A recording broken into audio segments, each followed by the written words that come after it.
Hello बच्चों, क्या हाल चाल। आ गए हैं एक और नए माइंड मैप सेशन के साथ।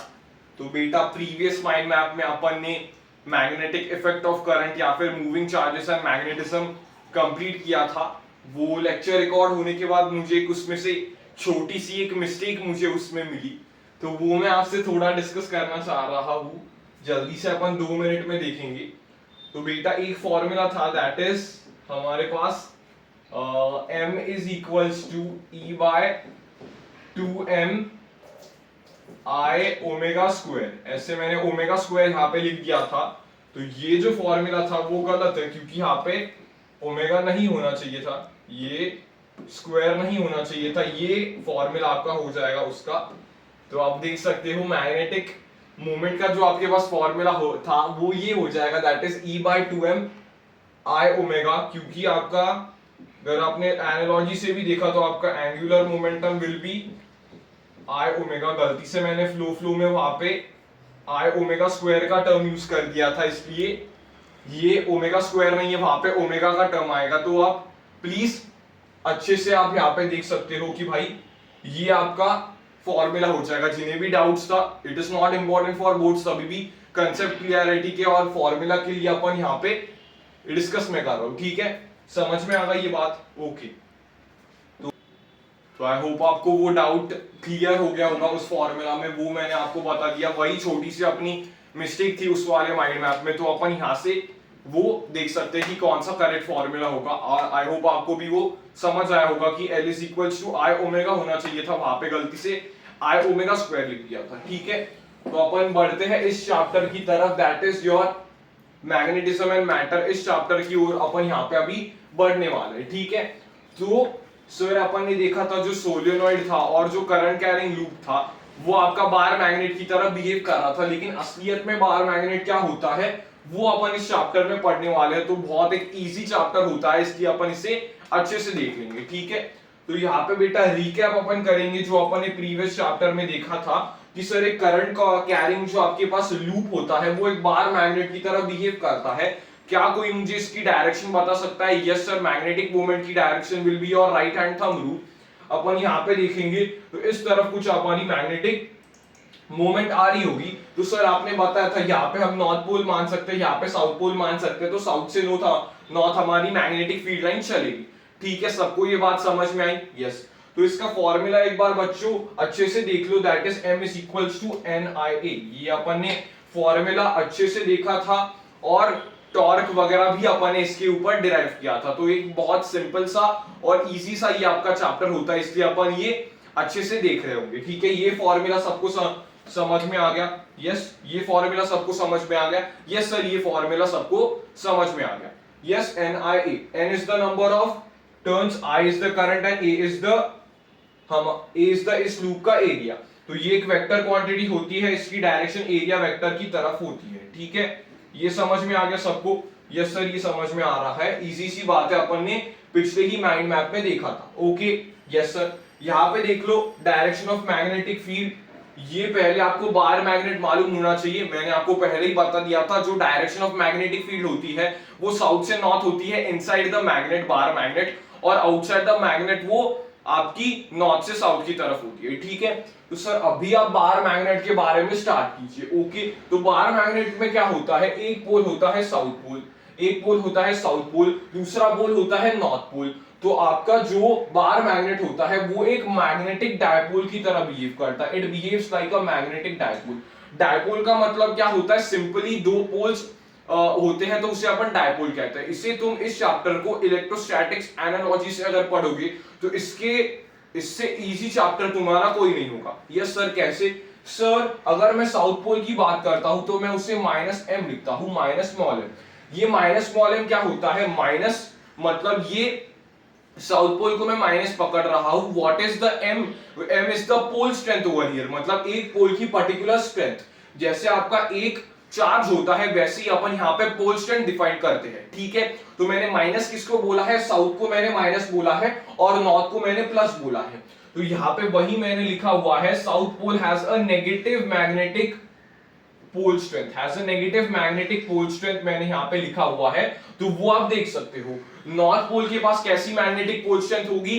वो पॉजिटिव मैग्नेटिक पोल स्ट्रेंथ होगी। ठीक है सर, उसे अपन ने पॉजिटिव कंसिडर कर लिया। यस, तो जो आपका ये पोल स्ट्रेंथ होता है वो आपका क्या होता है, it is analogous to your charge. जैसे इलेक्ट्रोस्टैट्स में चार्ज होता है वैसे ही आपके यहाँ पे आपके पास पोल स्ट्रेंथ होता है। सर दो पोल्स होंगे, एक साउथ पोल होगा एक नॉर्थ पोल होगा। यस, तो साउथ पोल को मैं क्या मान रहा हूं, -m, दैट इज उसकी पोल स्ट्रेंथ नेगेटिव में मान रहा हूं, और नॉर्थ पोल को मैं पॉजिटिव m मान रहा हूं, दैट इज उसकी पोल स्ट्रेंथ में पॉजिटिव मान रहा हूं। तो अगर आपको याद होगा कि इलेक्ट्रिक डायपोल में -q और +q होता है, दोनों आपके डिस्टेंस से सेपरेटेड होते हैं। यस सर, ये इलेक्ट्रिक डायपोल होता है। तो अगर मैं बात करता हूं यहाँ पे इलेक्ट्रिक डायपोल मूवमेंट की डायरेक्शन क्या होती है सर, -q चार्ज से +q चार्ज में होती है। तो वैसे ही यहाँ पे साउथ पोल से नॉर्थ पोल की तरफ आपकी डायरेक्शन होगी मैग्नेटिक मूवमेंट की। ठीक है, समझ में आ गया। आप इसे मैग्नेटिक डायपोल मूवमेंट भी कह सकते हो या फिर सिंपली आप इसे मैग्नेटिक मूवमेंट भी कह सकते हो। यस, तो सर क्या ये वाला मैग्नेटिक मूवमेंट वही आपका कैपिटल M होगा? यस, ये वाला भी अब वही आपका कैपिटल M होने वाला है। इसकी डायरेक्शन क्या होती है सर, साउथ से नॉर्थ पोल। यस सर, ये एनालॉजी में फिट हो रहा है। अपन ने साउथ को नेगेटिव माना था, तो नेगेटिव से पॉजिटिव की तरफ हमारी मैग्नेटिक मूवमेंट की डायरेक्शन होगी। ठीक है, यस। और क्या एनालॉजी है यहाँ पे एक बात समझना, अगर तुम्हें इलेक्ट्रिक डायपोल की अगर तुम्हें मोमेंट निकालनी होती है तो तुम क्या करते हो सर, कौन सा भी क्यू चार्ज, क्योंकि दोनों सेम चार्जेस होते हैं क्यू, तो into its distance of separation अपन लेते हैं। तो यहाँ पे भी sir charge is analogous to the pole strength. तो यहाँ पे अपन क्या यूज करेंगे, pole strength into the distance between the two. तो वही आपका यहाँ पे फॉर्मूला हो जाएगा। यस सर, यहाँ पे देखना मैंने क्या बोला, इलेक्ट्रिक डायपोल मूवमेंट क्या होता है, P is equals to QL। तो मैग्नेटिक मूवमेंट आपके पास क्या हो जाएगा, ML। M यहाँ पे आपके पास क्या है, M is the pole strength. M आपके पास क्या है, यहाँ पे पोल स्ट्रेंथ है। सबको समझ में आ गई ये वाली बात? यस सर, ये वाली बात तो बिल्कुल सिंपल है, ये हमारी एनालॉजी से ही बात निकल जाती है। यस सर, ये आपने पहले ही बताया था कि मैग्नेटिक मूवमेंट एक वेक्टर क्वांटिटी होती है, क्योंकि अपन उसका डायरेक्शन बताते हैं, it is a vector quantity, और अपन इसका vector law of triangle law of vector addition इस पे परफॉर्म कर सकते हैं, इसलिए ये आपकी वेक्टर क्वांटिटी होती है। Yes sir, okay. इसकी यूनिट क्या होती है, मैग्नेटिक मूवमेंट की आपकी यूनिट क्या होती है, that is ampere metre square. That is ampere metre square इसकी आपकी यूनिट होती है, जैसे आपको यहाँ पे देखने को मिला। यस सर, इसकी डायरेक्शन कैसी होगी sir, right hand thumb rule for the coil, और मैग्नेट के केस में, बार मैग्नेट के केस में साउथ से लेकर नॉर्थ पोल की तरफ होती है। यस सर, ठीक है, सारी पॉइंट्स क्लियर हो गए। सर डायरेक्शन की बात एक बार बताइए। देखो, inside the bar magnet direction of magnetic field कैसी होगी, दैट इज साउथ पोल से नॉर्थ पोल की तरफ होगी। यस, और आउटसाइड द बार मैग्नेट कैसी होगी आपकी, नॉर्थ पोल से साउथ पोल की तरफ होगी। सर इसका एग्जांपल कैसे पकड़ ले, यहाँ पे मैंने आपका मैग्नेटिक बार मैग्नेट बना हुआ है यहाँ पे। यस, मैग्नेटिक बार मैग्नेट आपके पास यहाँ पे है, उसके मैग्नेटिक फील्ड लाइंस यहाँ पे उन्होंने दिए हुए हैं। कैसे उनके मैग्नेटिक फील्ड लाइंस होंगे, तो कैसे होंगे सर, नॉर्थ पोल में हमें देखने को मिल रहा है ये बाहर की तरफ नॉर्थ से साउथ जा रहा है, और अंदर की तरफ साउथ से नॉर्थ जा रहा है। यस, ये बात सबको समझ में आ गई? ओके सर, ये बात समझ में आती है। यस, यहाँ पे एक बार देख लो। यस सर, लेंथ की अगर मैं बात करता हूं तो length of the bar magnet का कोई एग्जैक्ट होता है क्या सर, बार मैग्नेट में हमें ऐसे देखने को मिल रहा है कि जो पूरी लेंथ होगी उसके तो पास ही हमारे पास नॉर्थ और साउथ पोल देखने को मिलेंगे। यस, तो यहाँ पे क्या होता है, length of the bar magnet, जो एक्चुअल बार मैग्नेट की लेंथ है, मतलब जो साउथ पोल और नॉर्थ पोल की बीच की लेंथ है, वो होती है 0.84 टाइम्स इट्स ज्योमेट्रिकल लेंथ। इसे कभी कभी क्या लिखा जा सकता है, 5/6 टाइम्स, या फिर रफली अपन क्या लिख देते हैं, 0.84 टाइम्स लिख देते हैं। मतलब जो इफेक्टिव लेंथ होती है बार मैग्नेट की, जो कि साउथ पोल और नॉर्थ पोल के बीच में होती है, वो 0.84 टाइम्स होती है as per the geometrical length. ठीक है सर, क्या हमें ये कभी यूज करना होगा? नहीं, ये बस आपके थ्योरेटिकल कॉन्सेप्ट के लिए होता है। एज सच यहाँ पे मैंने कोई भी सवाल नहीं देखा कि इसका एप्लीकेशन हो रहा है कहां पे, तो ये बस एज अ वे आपको याद रखना होगा। यस यस सर, ये बात समझ में आ गई। आप बेटा यहाँ पे देख लो, मैंने क्या बोला है, मैग्नेटिक मोमेंट जो आपके पास होता है वो वॉल्यूम के प्रोपोर्शनल होता है। जो आपका पूरा इस बार मैग्नेट का मैग्नेटिक मोमेंट होगा वो बार मैग्नेट के वॉल्यूम के प्रोपोर्शनल होगा, मतलब उसके वॉल्यूम के प्रोपोर्शनल होगा। सर मैग्नेटिक पोल स्ट्रेंथ के बारे में, मैग्नेटिक पोल स्ट्रेंथ उसके एरिया के प्रोपोर्शनल होगी, मैग्नेटिक पोल स्ट्रेंथ उसके एरिया की प्रोपोर्शनल होगी। ये चीजें याद रखना बहुत इंपॉर्टेंट हो जाती है, क्योंकि जैसे जैसे अपन चैप्टर्स में, मतलब इसी चैप्टर में आगे बढ़ेंगे, वैसे ये आपको बहुत अच्छे से यूज करनी आनी चाहिए। ठीक है, ये सारे पॉइंट्स अपन ने कवर कर दिए बार मैग्नेट के बारे में, साउथ पोल नॉर्थ पोल क्या होता है, इसकी डायरेक्शन क्या होती है। यस सर, ये सारी बातें अपन ने यहाँ पे कवर कर लिए। ओके, सबको दिमाग में फीड हो रहा है, ये आपको इजी लगेगा अगर आपने पिछला माइंड मैप देखा हुआ है, तो आपको ये जल्दी जल्दी कंसेप्ट्स क्लियर हो जाएंगे, क्योंकि ये ज्यादातर मैंने उसी चैप्टर से थोड़ा लिंक करने की कोशिश की है, या फिर इलेक्ट्रोस्टैट से लिंक करने की कोशिश की है। ठीक है सर, ओके। तो मैग्नेटिक फील्ड लाइंस के बारे में मैं यहाँ पे बताने वाला हूं। सर आपने वहां पे कहा था कि मैं इस चैप्टर में बताऊंगा। यस, तो अभी आपको मैग्नेटिक फील्ड लाइंस के बारे में ध्यान से सुनना होगा। यस सर, हमें एक तो बात मालूम है कि बार मैग्नेट में जो साउथ से नॉर्थ पोल की तरफ बार मतलब मैग्नेटिक फील्ड लाइन जाएगी इनसाइड द मैग्नेट, और आउटसाइड द मैग्नेट वो नॉर्थ पोल से साउथ पोल की तरफ जाएगी as per the diagram over here. Yes sir, तो जैसे मैंने आपको बोला था कि magnetic field lines always forms the close loop. Magnetic field lines आपकी क्या करते हैं, ऑलवेज वो आपके क्लोज लूप्स बनाते हैं। तो ये भी आपका इंपॉर्टेंट पॉइंट है, दैट इज ये आपका डिफरेंस होता है। It is the difference between electric field lines and magnetic field lines. Yes, electric field lines आपकी क्लोज लूप बनाते हैं क्या? नहीं सर, इलेक्ट्रिक फील्ड लाइंस हमारे क्लोज लूप नहीं बनाते। मैग्नेटिक फील्ड लाइंस आपकी क्लोज लूप बनाते हैं क्या? यस सर, ये क्लोज लूप बनाते हैं। अगर तुम यहाँ पे देखोगे तो तुम्हें लूप देखने को मिलेगा। सर ये वाला नॉर्थ से साउथ गया बाहर और अंदर से फिर से नॉर्थ पे गया। यस, तो ये अपना क्लोज लूप आपको देखने को मिला। यस सर, मतलब हम ये क्या कह सकते हैं, इट डज नॉट टर्मिनेट्स और starts from a particular point. It does not terminate, क्या लिख सकते हो यहां पे आप, it does not terminate. It does not terminate.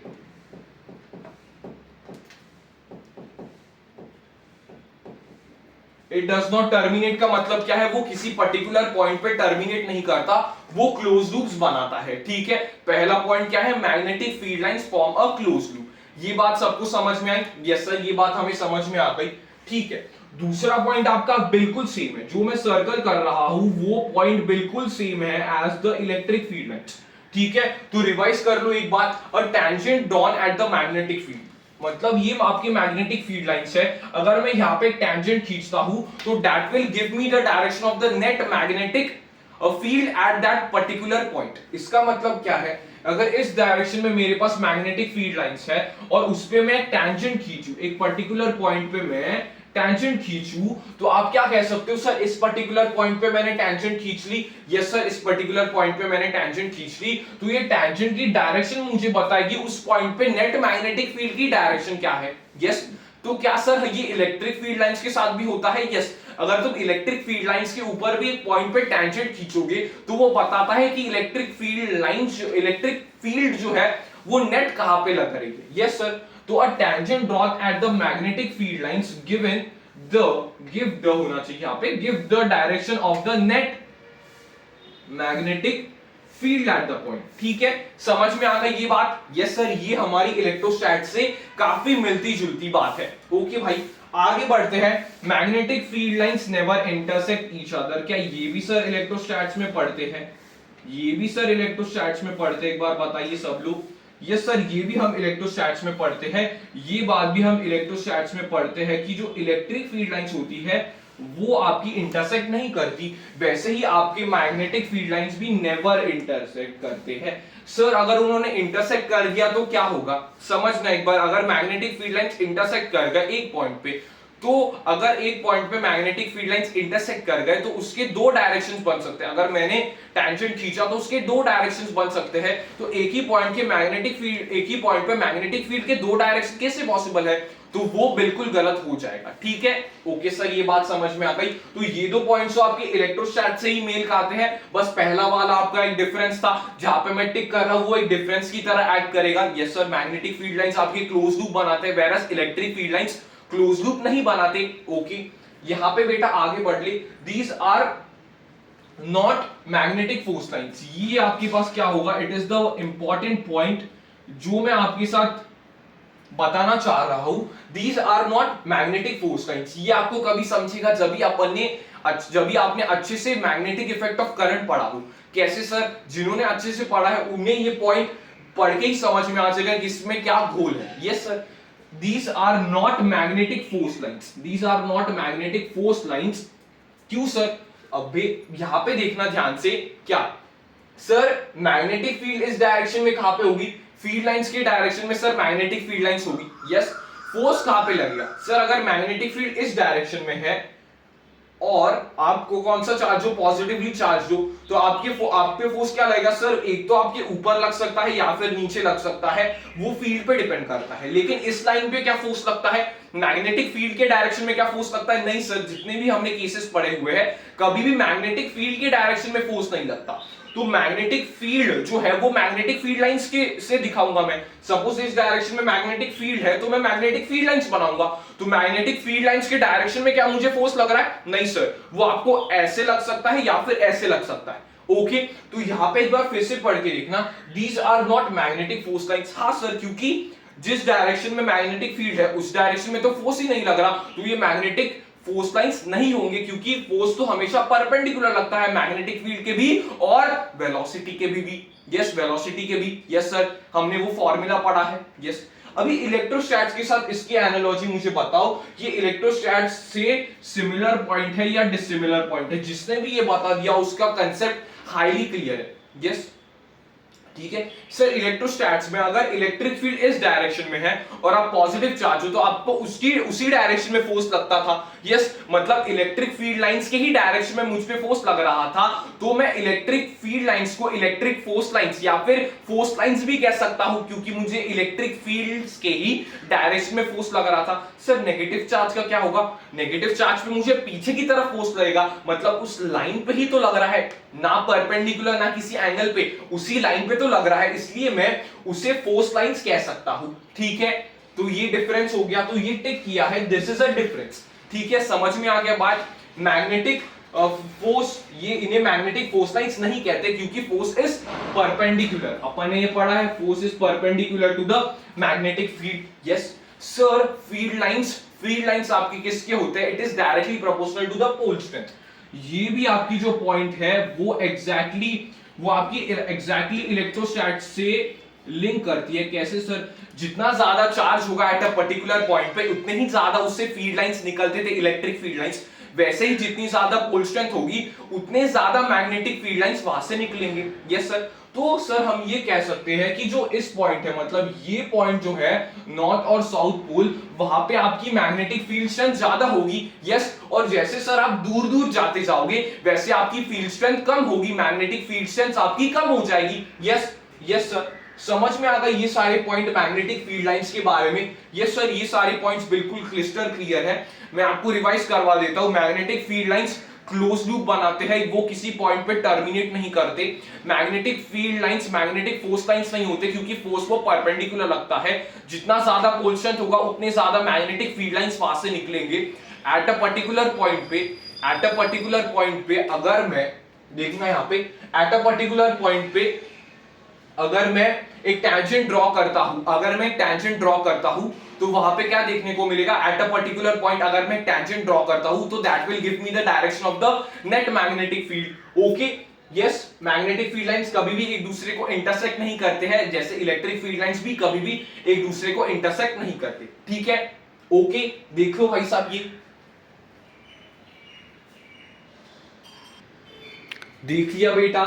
Yes sir, हो गया पूरा, अपन ने कवर कर लिया है इस पेज का। यस सर, पूरा कवर हो चुका है और अपन ने रिवाइज भी कर लिया है। ओके, आगे बढ़ते हैं। यस, ये आपके पास एक इंपॉर्टेंट पेज आपके पास होगा, ये वाला। ठीक है, और आगे तो नहीं बढ़ रहा। हाँ, ये वाला आपके पास, ये जो आगे के 2 पेजेस होने वाले हैं वो इंपॉर्टेंट पेजेस होने वाले हैं। ठीक है, यस सर। तो पहले ये आपके पास वेक्टर्स का एप्लीकेशन होता है। सर आपने यहाँ पे एस स्टार क्यों लिखा हुआ है या फिर इसका मीनिंग क्या है? इसका मीनिंग ये होता है सवाल सॉल्व करने का सबसे अच्छा तरीका ये दे देता है। Yes sir. तो सर आपने वो तो मैग्नेटिक जो आपका इफेक्ट ऑफ करंट है उसमें आपने कुछ स्टार्स वगैरह नहीं दिए थे क्योंकि बेटा वो एक कंसेप्चुअल चैप्टर था और वहां पे तो सारी चीजें आपके सामने थे और आपने जल्दी से वहां पे डिकोड कर लिया था। ओके सर, तो यहाँ पे सर अपने को कुछ चीजें याद रखने पड़ते हैं क्या? यस, ये कुछ चीजें स्टैंडर्ड केसेस आप याद रख के जाओगे तो आप ज्यादा फायदे में रहोगे। Yes sir. ओके, तो एस स्टार का मतलब क्या है कि जो भी सवाल ऐसे कुछ दिखे, मतलब जिसमें वेक्टर्स का एप्लीकेशन दिखे, उसमें आपने को क्या देखने को मिलेगा, वेक्टर्स के साथ खेलो। यस सर, आपने बताया था मैग्नेटिक मूवमेंट जो होता है वो एक वेक्टर क्वांटिटी होता है। यस, तो उसकी डायरेक्शन क्या होती है सर, साउथ पोल से नॉर्थ पोल। तो मैं दो एक साथ मिक्स कर दूं, दो एक साथ मिक्स कर दूं, तीन एक साथ मिक्स कर दूं, तो वेक्टर्स का एप्लीकेशन कर पाओगे। यस सर, वेक्टर्स का एप्लीकेशन कर पाओगे। इतने भी हम लल्लू लोग नहीं है, इलेक्ट्रिक फील्ड में अपन ने करके आ चुके हैं सर वेक्टर्स का एप्लीकेशन। ओके, तो यहां पे भी करके बताओ जरा वेक्टर का application. Yes sir, south pole से नॉर्थ पोल की तरफ ये एक वेक्टर है। यस सर, जिसका मैग्नीट्यूड क्या है सर, m दिया हुआ है। बिल्कुल सही बात। यहां पे ये कितना है सर, साउथ पोल से नॉर्थ पोल की तरफ, इसका भी मैग्नीट्यूड m दिया हुआ है। इसका भी मैग्नीट्यूड क्या दिया हुआ है, m दिया हुआ है। यस सर, अगर मैं देखता हूं सर ये दोनों एक दूसरे से 90 डिग्रीज पे है, ये दोनों एक दूसरे से 90 डिग्रीज पे है, तो आप क्या देखने को मिल सकता है यहाँ पे सर, ये 90 पे है, ये 90 पे है, तो इसका मैग्नीट्यूड यहाँ पे आएगा, इसका रिजल्टेंट यहाँ पे आएगा वेक्टर, तो उसकी वैल्यू क्या होगी, that will B √2m। Sir ये आपने कैसे निकाला, इसका एक फॉर्मूला होता है वेक्टर्स का, that is magnitude of the vector resultant is equals to √a² + b² + 2ab cos theta. Sir ये cos थीटा क्या होता है, दोनों वेक्टर्स के बीच का ये एंगल होता है, that is your theta is the angle between the two vectors, और उसका अपन cos लेते हैं। ठीक है, फिर से एक बार फॉर्मूला बताता हूं, नोट कर सकते हो अगर आपको करना होगा तो, that is resultant of the two vectors is equals to √a² + b² + 2ab cos theta. Yes sir, ठीक है, तो ये तो स्टैंडर्ड केस बन गया, दो इक्वल है, दो इक्वल आपके पास मैग्नेटिक मोमेंट्स है जो कि 90 डिग्री का एंगल बना रहे हैं, तो उसके रिजल्टेंट क्या होगा, दैट विल बी m√2, जो अपन स्टैंडर्ड ये देखते हैं। यस सर, उसका फॉर्मूला समझ में आया सबको। यस सर, इसका फॉर्मूला हमें समझ में आया। ओके, तो इससे क्या लिखा जा सकता है, इसे लिखा जा सकता है क्रॉस,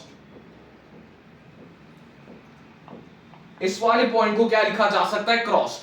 क्रॉस का मतलब क्या होता है, दो जो जिन्हें परपेंडिकुलर रखा होता है, इसे क्या कहते हैं, क्रॉस पोजीशन। क्रॉस पोजीशन मतलब दोनों को परपेंडिकुलर रखा होता है। जैसे पहले सीबीएसई में क्या हुआ करता था, दैट इज पोलराइजेशन का कंसेप्ट हुआ करता था, वहां पे जो आपके पोलराइड्स जो आपके पोलराइड्स रहते थे वो क्रॉस पोजीशन में कभी कभी वैसे लिख के आता था कि क्रॉस लगे हुए हैं, तो वहां पे आपको चौकन्ना रहना पड़ेगा कि ये शब्द का मतलब क्या होता है, क्रॉस का मतलब क्या होता है, दैट इज 90 डिग्री। क्रॉस का मतलब क्या होता है, ये 90 डिग्री पे या फिर परपेंडिकुलर प्लेस किए हुए। यस, सबको समझ में आ गई ये बात। यस सर, तो वैसे ही हम यहाँ पे भी एप्लीकेशन कर सकते हैं। यस सर, ये साउथ है, ये नॉर्थ है, यहाँ पे ये साउथ है, ये नॉर्थ है, यहाँ पे इन दोनों के बीच का एंगल कितना है सर, 60 डिग्री है। ठीक है सर, ये दोनों भी हमारे सेम देखने को मिल रहे हैं m और m, तो इनके बीच का एंगल कितना है, 60 डिग्री। तो वही फॉर्मूला लगाओगे। यस, वही फॉर्मूला लगाने के बाद आपका आंसर क्या आ जाएगा, √3m।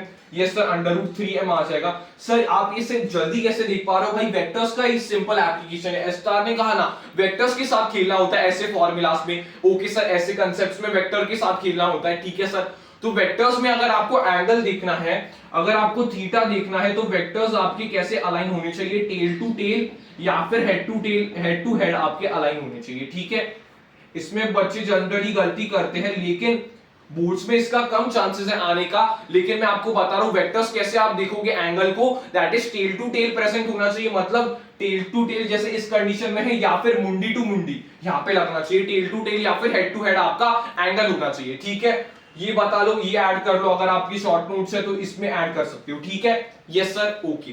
तो यहाँ पे देख लो, ये आपको होमवर्क सवाल करना है। होमवर्क सवाल आपका यहाँ पे 1 मैंने यहाँ पे दिया हुआ है, होमवर्क 1 आप यहाँ पे सॉल्व करोगे। इसके बीच का बस एंगल मैंने 120 डिग्रीज किया हुआ है, और आप चेक कर सकते हो इसका आंसर क्या आ जाएगा। जिसने भी कमेंट किया भाई, नेक्स्ट लेक्चर में उसे शाउट आउट मिलेगा कि भाई इसने कमेंट किया था, अच्छी बात है, ऐसे ही पढ़ते रहो। यस, सबको समझ में आ गई ये बात। ओके सर, होमवर्क 1 अपन ने कवर कर लिया है। यस, तो पहले कटिंग ऑफ बार मैग्नेट से हमेशा अपन एस स्टार की तरफ पढ़ते। सर एस स्टार क्या कहता है इस केस में, सर ये तो अपन ने पहले ही पढ़ा था कि मैग्नेटिक मूवमेंट जो होगा वो वॉल्यूम के प्रोपोर्शनल होगा, और पोलस्टन जो आपके पास होगा वो एरिया के प्रोपोर्शनल होगा। ये सर, तो एस स्टार तो यही कहता है, मतलब इन टाइप के सवालों में यही आपका कंसेप्ट यूज होना है। यस सर, ठीक है। तो भाई कटिंग ऑफ बार मैग्नेट के बारे में बात करते हैं, मतलब मैं बार मैग्नेट को काट रहा हूं। ठीक है, 2 बार काट सकता हूं, 2 चीजें से काट सकता हूं। सपोज मेरे पास पनीर का स्लैब है, पनीर का मैंने स्लैब ले लिया है, तो भाई उसे कैसे कट कर सकते हो, ऐसे कट कर सकते हो परपेंडिकुलर। यस सर, जैसे मम्मी आपकी सब्जी बनाती होगी ऐसे आपने परपेंडिकुलर कट कर दिया, खट खट खट खट खट परपेंडिकुलर कट करते गए, या फिर अपन जो सब्जियां वगैरह होते हैं उससे कभी कभी अपन लैटरली कट करते हैं। यस सर, लैटरली अपन कट करते हैं, मतलब लॉन्गिट्यूडनल सेक्शन, बायो वाले बच्चे लॉन्गिट्यूडनल सेक्शन, और दूसरा ये वाला परपेंडिकुलर कैसे होता है, ट्रांसवर्स सेक्शन। ठीक है, ट्रांसवर्स सेक्शन ऐसे सीधा परपेंडिकुलर कट कर दिया। यस सर, तो यहां पे देखना मैं इस बार मैग्नेट को कैसे कट कर रहा हूं, along its length, along its length में कट कर रहा हूं, मतलब ऐसे कट कर रहा हूं, ऐसे कट कर रहा हूं। ठीक है, ठीक है, ऐसे कट कर रहा हूं। ओके, तो इनिशियल लेंथ इस बार मैग्नेट की क्या दी हुई है, एल दी हुई है। यस सर, इनिशियल लेंथ इस बार मैग्नेट की एल दी हुई है। Okay, initial length sir given थी, oh yes initial length given है। अलोंग इट्स लेंथ का मतलब क्या है, ऐसे मैं कट कर रहा हूं, ऐसे। ठीक है सर, यहां पे हमें देखने को मिल रहा है इसकी लेंथ तो कांस्टेंट रहेगी। क्या सबको समझ में आ रहा है? यस, अगर मैंने ऐसे कट कर दिया तो लेंथ चेंज होती है क्या, लेंथ चेंज होती है क्या? नहीं सर, ये तो फिजिकली हमने देखा हुआ है लेंथ चेंज नहीं होती, बस वो थोड़ा सुकड़ा आदमी हो जाता है। ठीक है, लेंथ चेंज नहीं होती, लेकिन वो थोड़ा सा दुबला पतला हो जाता है। यस, मतलब एरिया चेंज होगी। यस सर, एरिया चेंज होगी, मतलब अपन ने पहले ही इसको डिकोड कर दिया। यस सर, डिकोड कर दिया कैसे, देखो इनिशियल लेंथ क्या है थी, एल थी। ठीक है, तो फाइनल लेंथ भी सर हमें पता है एल ही रहेगी, और उसने एल ही लिखा हुआ है। यस, उसके बाद देखना इनिशियल मैग्नेटिक मोमेंट उसने m दिया हुआ है। हाँ सर, कुछ इनिशियल मैग्नेटिक मोमेंट होगा, क्योंकि एक पोल ये m होगा, स्मॉल m होगा पोल स्ट्रेंथ, और ये माइनस स्मॉल m होगा, ये प्लस स्मॉल m होगा, दोनों के बीच का कोई पोल स्ट्रेंथ m है, तो l के साथ इंटू कर देंगे तो मैग्नेटिक मोमेंट कुछ आ जाएगा इनिशियल वाला। यस, मैग्नेटिक मोमेंट उसने दे रखा है। यस, इनिशियल पोल स्ट्रेंथ उसने स्मॉल m दे दिया है। ठीक है सर, ओके, वो क्या बोल रहा है, ऐसे मैंने n नंबर ऑफ पार्ट्स में कट कर दिया है। खुद भी आप ऑब्जर्व कर सकते हो, अगर मैंने ऐसे n नंबर के टुकड़े कर दिए तो जो छोटा छोटा छोटा छोटा सर बहुत छोटा हो जाएगा, उसकी लेंथ सेम रहेगी, लेकिन वो दुबला पतला दुबला पतला दुबला पतला होता रहेगा। यस सर, मतलब उसकी एरिया n टाइम्स घटेगी। यस सर, एरिया का मतलब क्या होता है सर, पूरा आपका ओवरऑल जो होता है वो एरिया उसका n टाइम्स घट जाएगा। लेंथ तो कांस्टेंट है, लेकिन एरिया उसकी घट रही है। यस सर, एरिया उसकी घट रही है, कितनी हो गई एरिया, n टाइम्स घट गई। यस सर, तो आप मुझे बता सकते हो क्या पोल स्ट्रेंथ कितने से घटेगा? सर आपने एस स्टार अगर हमने लगाया तो अगर एरिया n टाइम्स घट गया तो पोल स्ट्रेंथ भी n टाइम्स घट जाएगा। यस, यहां पे देखना एक बार, if it is cut in n parts, ये लैंग्वेज थोड़ी दे रहा है, n पार्ट्स में कट कर दिया, अपन ने बेसिक रॉ लैंग्वेज में समझ लिया कि कैसे कट कर रहा है वो। ओके सर, यहां पे देख लो एक बार, इनिशियल पोल स्ट्रेंथ कितनी थी, m थी। अभी फाइनल पोल स्ट्रेंथ एक बार देखो सर, m बाय n हो गई, मतलब वो डिक्रीज हो गई n टाइम्स, वो डिक्रीज हो गई क्योंकि सर एरिया डिक्रीज हुआ था, एरिया n टाइम्स कम हुआ था। कैसे सर, ये क्यों हुआ, ये क्यों हुआ, क्योंकि एरिया आपका n गुना कम हो गया था, एरिया आपका n गुना कम हो गया था, इसलिए ऐसा हुआ, इसलिए ऐसा हुआ। यस सर, इसलिए ऐसा हुआ। यस, यहां पे देखना सर, मैग्नेटिक मोमेंट जो बाद का मैग्नेटिक मोमेंट होगा, मतलब तुमने पूरा ऐसे काट काट के अलग कर दिया, और जो छोटा वाला पीस है उसका तुमने सोचा कि मैग्नेटिक मोमेंट इसका कितना होगा। सर इसकी लेंथ तो सेम रही, इसका pole strength m by n हो गया, तो इसकी मैग्नेटिक मोमेंट क्या हो जाएगी sir, ml by n। ml आपके पास क्या था सर, इनिशियल मैग्नेटिक मोमेंट अपने पास थी, तो वो इनिशियल मैग्नेटिक मोमेंट के n टाइम्स कम हो गई। यस,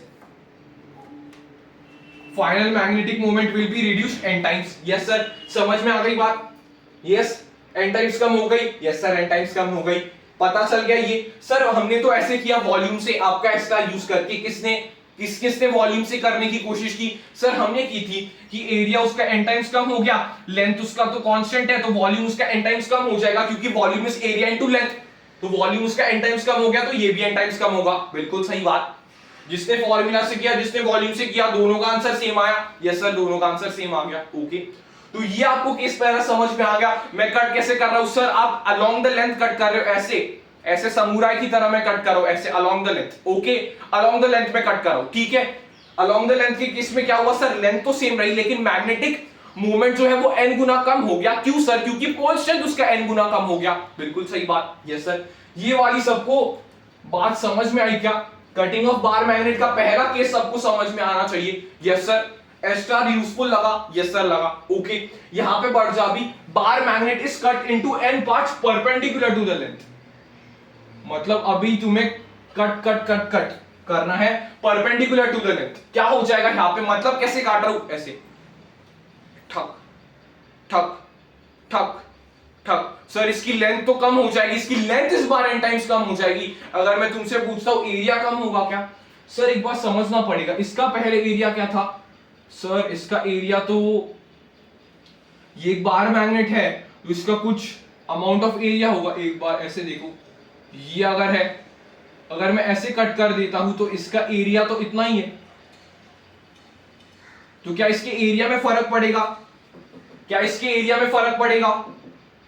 ओवरऑल क्या एक चीज के एरिया में फर्क पड़ेगा? नहीं सर, उसके एरिया में तो फर्क नहीं पड़ेगा।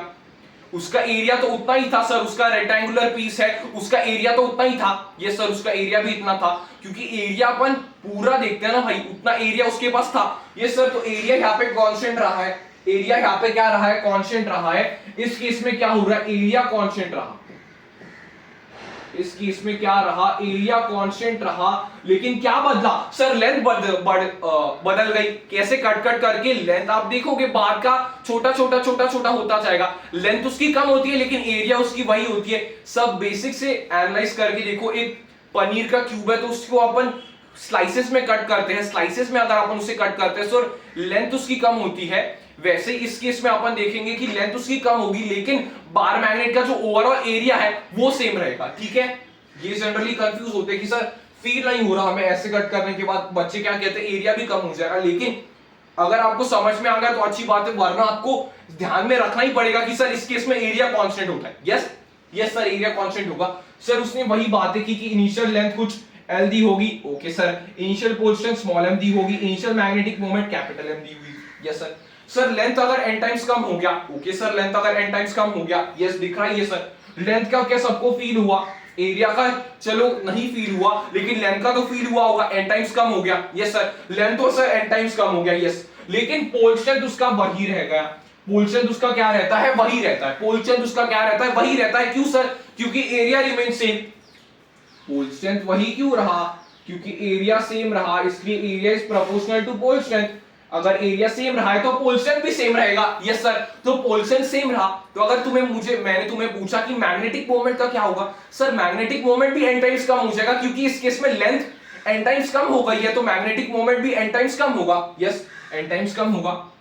या फिर आप वॉल्यूम से समझ सकते हो, सर वॉल्यूम तो एरिया इनटू लेंथ होता है, इस केस में एरिया कांस्टेंट है लेकिन L लेंथ जो है वो n टाइम्स कम हो चुका है, तो ये भी वॉल्यूम भी n टाइम्स कम हो जाएगा। तो वॉल्यूम के तो ये डायरेक्टली प्रोपोर्शनल है, तो मैग्नेटिक मोमेंट भी n गुना कम हो जाएगा। Yes yes sir. तो अपन ये पूरे जो दोनों केसेस है वो डिटेल में समझ लिए। पहला अपन ने केस क्या किया? लॉन्गिट्यूडनली कट किया, तो उसमें क्या कांस्टेंट रहा? लेंथ कांस्टेंट रहा। n टाइम्स क्या घट गया? Magnetic moment magnetic moment n times घट गया, क्योंकि magnetic pole strength n times घट गया था। दूसरे केस में अपन ने परपेंडिकुलर कट किया था, उस केस में लेंथ n टाइम्स कम हो गया था लेकिन पोल स्ट्रेंथ कांस्टेंट रहा था। मैग्नेटिक मोमेंट भी n टाइम्स कम हो गया था, क्योंकि वो तो सर प्रोडक्ट पे डिपेंड करता है। ठीक है, यस। तो ये दोनों केसेस अपन ने डिटेल में कवर कर लिए हैं और ये इंपॉर्टेंट केसेस होते हैं एग्जामिनेशन पॉइंट ऑफ व्यू से।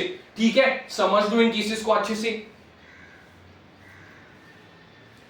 ठीक है, ओके सर, ये केसेस हमें समझ में आ चुके हैं। ठीक है,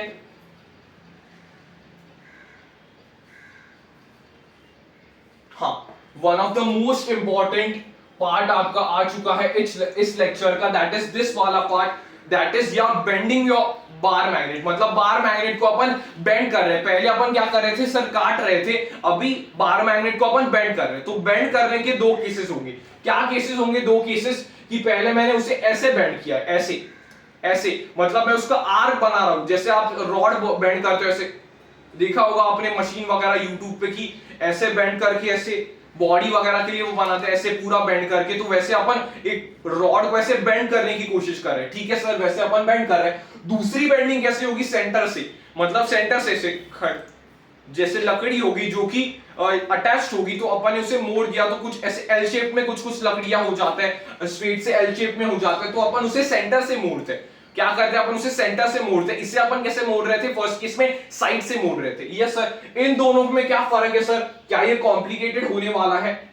ये होता तो कॉम्प्लिकेटेड है लेकिन मैं आपको इजी वे में बताऊंगा। ठीक है सर, इसका भी पहले एस स्टार देख ले, इसका भी पहले एस स्टार देख लेते हैं। इस पे लिखा ही हुआ है एस स्टार, ये आपका एस स्टार होता है, दैट इज जो आपका न्यू मैग्नेटिक मोमेंट होता है, new magnetic moment is equals to pole strength into L effective. L effective का कंसेप्ट है पूरा, पूरा एल इफेक्टिव का कंसेप्ट है सर। एल इफेक्टिव क्या होता है? The closest length between the south and the north pole. ठीक है, समझ में आ गया? समझ में आ जाएगा जब भी मैं इसे एक एक करके डिस्कस करूंगा। ठीक है, वैसे ही बात है सर, साउथ पोल है, नॉर्थ पोल है, इनिशियल लेंथ उसकी एल दी हुई है, यस, पोल स्ट्रेंथ उसका एम दिया हुआ है, इनिशियल मैग्नेटिक मोमेंट उसकी कैपिटल एम दी हुई है, यस। बेंड में कैसे कर रहा हूं सर? आप उसे आर के फॉर्म में बेंड कर रहे हो, यस सर, आर के फॉर्म में बेंड कर रहा हूं, ऐसे कर दिया बेंड, आर्क लाइक बेंड। ठीक है, आर्क लाइक बेंड आपको लिखा होगा कि सर्कुलर आर्क के फॉर्म में कुछ बेंड कर रहा है, लिखा होगा ये आर्क के फॉर्म में बेंड हो रहा है। ठीक है, यस सर, ऐसे देखने को मिला सर। यहाँ पे इस बार साउथ पोल हमारा इस तरफ आ गया, नॉर्थ पोल हमारा इस तरफ आ गया, ओके भाई ये इस तरफ आ गया। देखना यहाँ पे सर, ये जो है वो उसने थीटा एंगल बनाया, क्योंकि वो थीटा एंगल मोड़ेगा, क्योंकि जो थीटा है वो तो सेंटर से अपन ने लिया, आर का अपन पढ़ते थे सेंटर से एंगल लो, यस। ठीक है, तो ये आपका हो जाएगा। ठीक है, तो सर एल इफेक्टिव क्या होगा इसमें? साउथ पोल, जो आपका साउथ पोल है और जो नॉर्थ पोल है उसके बीच की shortest distance, that is your L effective. ठीक है, शॉर्टेस्ट डिस्टेंस क्या होगी जरा बताना सर। यहां से यहां पे अगर सीधी लाइन कनेक्ट कर दे तो ये उसकी शॉर्टेस्ट डिस्टेंस हो जाएगी। ठीक है, यस। तो आर्क अपन ने मोड़ा है तो उसका कुछ रेडियस होगा, आर्क का कुछ रेडियस होता है क्या? यस सर, आर्क का कुछ यहाँ पे रेडियस होगा, ये रहा रेडियस, ओके सर। अगर मैंने थीटा से इसे मोड़ा है तो सेंटर पे थीटा आ जाएगा, थीटा आपका subtended at the centre arc का, यस सर। तो यहां पे देखना कि क्या हो जाएगा सर, अगर मैं एक परपेंडिकुलर बाइसेक्टर बनाऊं, मतलब मैं सेंटर से एक लाइन खींचूं, तो सर ये थीटा जो है वो दो पार्ट्स में बढ़ जाएगा, that is theta by 2 and theta by 2, yes sir. तो सर ये परपेंडिकुलर बाइसेक्टर जब भी अपन बनाते हैं तभी जो लेंथ होती है वो भी दो पार्ट्स में बढ़ जाती है, तो ये भी दो पार्ट्स में लेंथ बढ़ गई। यहाँ पे एल इफेक्टिव बाय 2 है, यहाँ पे एल इफेक्टिव बाय 2 है, यस सर। ठीक है, यस। लेकिन ये लेंथ क्या है, जो आर की लेंथ क्या है, कोई मुझे बता सकता है क्या?